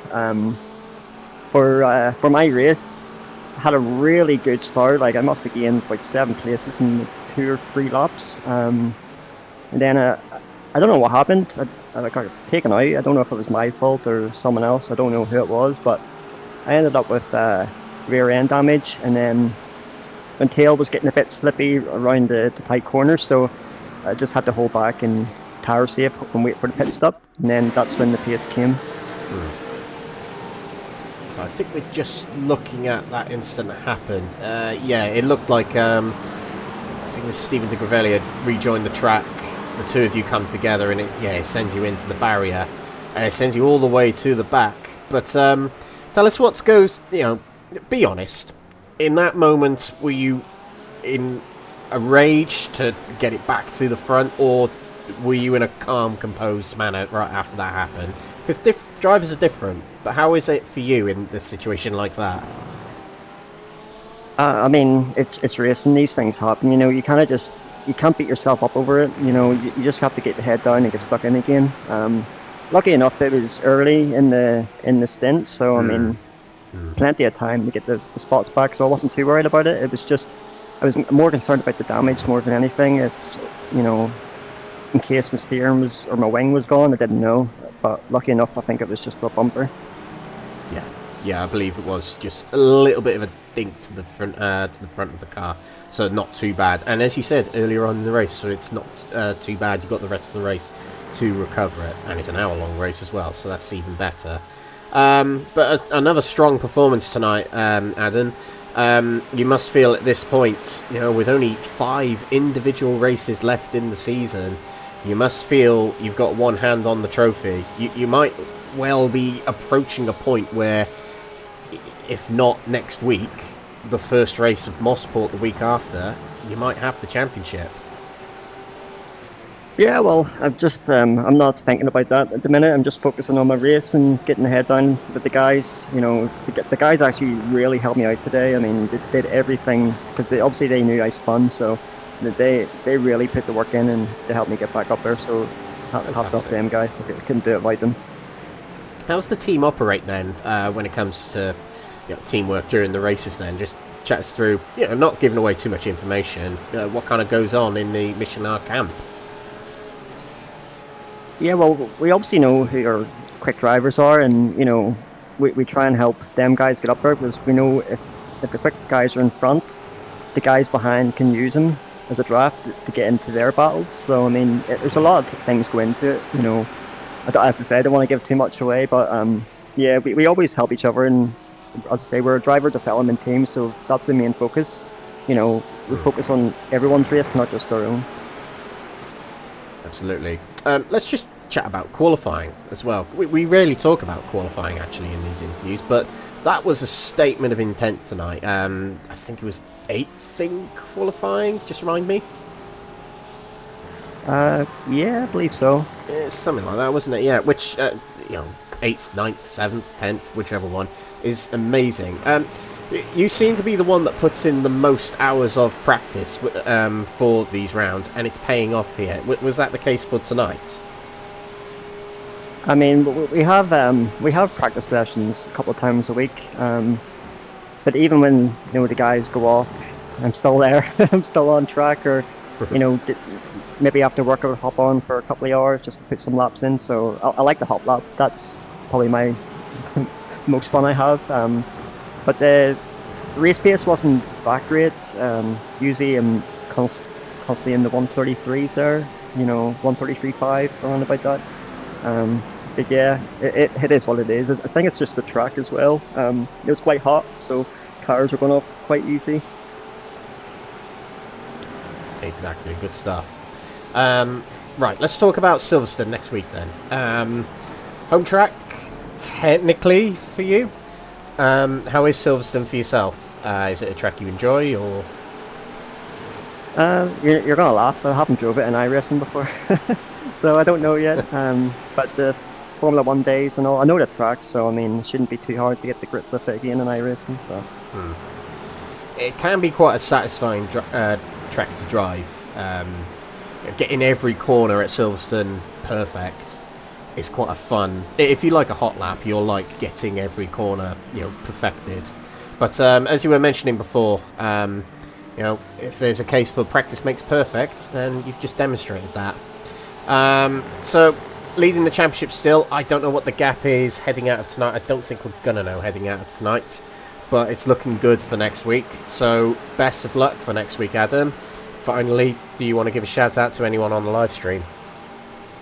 Yeah, thanks very much, Alex. Yeah, I just want to give a shout out to all the sponsors for Michelin. So we've got Dubby, Capture, and Mods Ice Cream. So thank you guys for supporting us and seeing the dream through. Just want to give a shout out to my wife as well. She's probably watching. So yeah, thanks. And also the team. Don't forget the team. Guys, couldn't do it without you. You're the best. You keep going. Next one. Fantastic. Well done again, Adam. Potential bronze category champion incoming. We'll see you next week at Silverstone. Thanks again. Thank you, Alex. All the best. And there we go. That's Adam from the bronze category. We've got a lot of interviews, ladies and gentlemen. Don't go away. We've got plenty more to come. Right. We were going to speak to Jason Raff, but he's got his mic on mute at the moment. If you're watching, Jason, get that off mute. We'll chat to someone else first of all. Let's chat to Stefan Wessels next. Sprint race winner and feature race second position in the championship heading into tonight. So Steve, Steph, your first time in the comms booth. Can you hear us? Yes, loud and clear. Okay, I'm just going to turn you up a little bit, but yep, pretty good. Yeah, Steph, welcome to the comms booth for the first time this season. Quite a strong night from yourself, probably one of your better nights actually of the season. So just chat us through how your night went. Oh, it went pretty well. I was got pole position, which is a good start, and then Harry kept Benji busy in race one, so I could just focus on my lines and keep it smooth and try not to make mistakes. So I would say race 1 was easier. Easy is maybe not the right word, but it wasn't as difficult as expected because Benji was busy defending from Harry. So I know that between the three of us, we're pretty much on the exact same pace. So whoever makes a mistake is the one's going to lose out. So I got lucky with them fighting each other.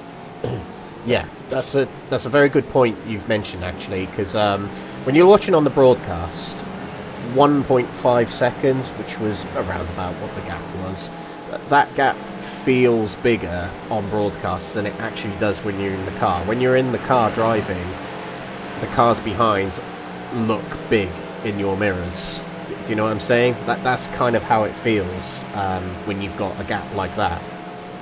1.5 second is one mistake, the guys in your draft, and catches up. So, exactly. Yeah. Yeah. Basically, anything above a second is a slight breathing room. Everything below a second means they're coming. Exactly. That's pretty much what it is. Exactly. And as you said, it's so close between you, Ben, and Harry. How is it? You know, what's your process, I suppose, for getting that pole position today? You know, what is it that's making you go that little bit beyond them on a track such as this? I think Benji was struggling. I mean, myself and Benji chat a lot, and Harry actually, and I know Benji was struggling with quali pace, but in race pace and practice he was there. So I kind of knew that if I do not a perfect lap, because that does not exist, but if I do a good lap, I would have him beaten.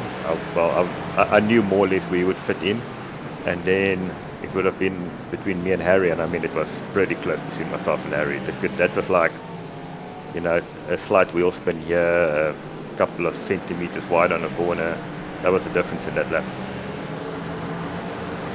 Good stuff. And let's just talk about the start of the season, actually, because Misano, I think you had a disconnection in the feature race, but generally at the start of the season, the point scoring wasn't there, but the pace was there. I mean, you won the first race of the season. You sat here a little bit frustrated that that's happened because you're quite far back in the championship now, and you're well on pace with Benji. So is there a part of you that's a little bit frustrated right now, even though your season is going better at this point? I can't tell you how many times, probably twice, 2 or 3 times I've been in the lead of this championship in the last race and then lost it due to guys in non-championship people or just like random factors. So that kind of just happened in the beginning of the season for me this time around. So Mizana won race 1, reverse grid. Guy spun out in front of me, nowhere to go, car damage, had to pit early. Was tagged again by a lap car going wide into the hairpin. So that was Mizana done. Watkins, I think I got third in race 1. Race 2, turn 1, someone spun across the outside, broke my car, same thing. Canada was the long race, and about 10 minutes in, I had to go attend to my son, so I had to stop the race. And then, what was after Canada? Snetterton, which I think I got a third place in the first race, and then the second race didn't happen because Discord had a malfunction. Zandvoort had an awesome evening. Won. Did I win race 1? Second race 1. You did win race 1, yeah. Yeah, that was a great race, and then race 2 was very frustrating because we couldn't overtake. But it kind of played out, and I think I finished third behind Benji, third or fourth behind Benji. So I mean the pace was there. That was a good race, and then last week I didn't have the pace on the mountain. Benji had the pace. I got lucky with the full course yellow, so I had a 10-second lead on him going into the last pit stops, and I caught 2 back markers. A guy that just joined the championship on that night, caught him and another guy fighting each other over the mountain. I lost about 4 seconds in that lap. Benji was right on my tail, and you can't deny the Mustang down those straights. So Benji got that win. He was a better driver on the day, and then tonight I got a bit of payback. So yeah, so I've been there. The races that I wasn't taken out, the crash or whatever, was great fun, great battles. I mean, tonight I had plenty of battles, clean battles. Like, it was very great, lots of fun. Yeah, that's what we're seeing. We're seeing clean, good battles between yourself, Ben, and Harry. We're seeing it in the silver category. We're seeing it in the bronze category. It's great to watch. But Silverstone is next week, Steph. So, track you like? It's a bit Marmite, if you know what I mean by that. But yeah, are you looking forward to Silverstone next week, or? It can be a good track. Again, the Mustang and the Porsche, I've tested both cars pre-season there, and I find them to be very similar on pace in different areas of the track. The Mustang just generally doesn't want to kill you as much as the Porsche do when you get it wrong. But yeah, different strengths and weaknesses on that track. If you get the flow, if you get the rhythm of that track, it's amazing speed. But also, if you're racing someone that you're not a lot quicker, if you point one quicker, you're not overtaking them. Yeah. There's just how the corners work, and if you don't dive someone, like if you have to either make a silly move or wait for them to make a mistake, because you don't get a big run on people, because it's very slow corners, so they're always on the gas before you, they're always accelerating before you. Then you're following through high-speed corners where you can't keep up because there's a bit of error wash. And so it's interesting. Not necessarily the best overtaking track, but it's good fun. You can make overtakes work if you have an overlap, they make a mistake, or get creative with lines. Yeah, I agree with that, particularly about what you said about creating different lines. Completely agree. So looking forward to next week. Should be very interesting. But yeah, that's going to conclude our interview, Steph. But finally, is there anybody watching the live stream or anybody out there that you want to give a shout out to? Just all my teammates, because everybody else in South Africa is sleeping already. It's midnight, so all my teammates who are still watching and enjoying, and who races with me and listens to me shout on the team radio, all of them. Always awesome to have them around. Fantastic. Well done tonight, Steph. You and CSA doing a great job this season. We'll see you next time at Silverstone. Cool, thanks. There we go, that's Steph Wessels. We're going to go straight into our next interview, ladies and gentlemen, because we are getting on a little bit in our broadcast here. But we're going to chat to Jason Raff next of all. And we haven't spoken to Jason yet this season, but our silver category winner in the feature race tonight. And no, he doesn't want to speak to us. Okay, fair enough. Oh, okay. And we've got something wrong with our live timing. Okay. Right. Okay, we are going to wrap it up there, ladies and gentlemen, albeit my timing screen has just failed on me. I'm going to try and boot it up very quickly, although it might have just abolished all of the standings. So we might have to cut this short without a recap of the results. We'll try.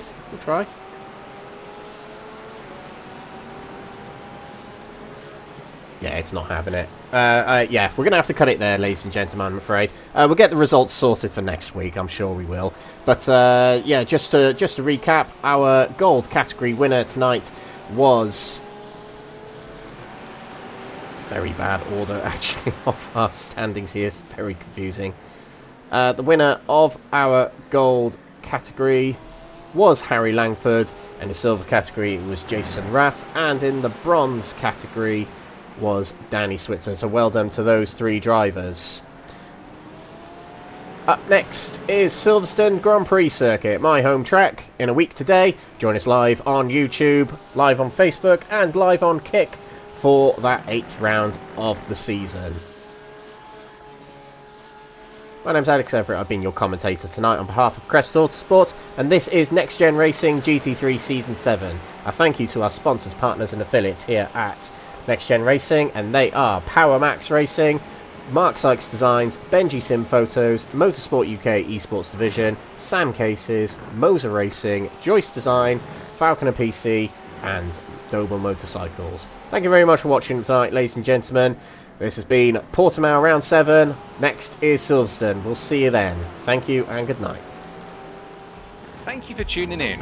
Until next time, that's all from us here at Next Gen Racing, the home of clean and fair sim racing for all.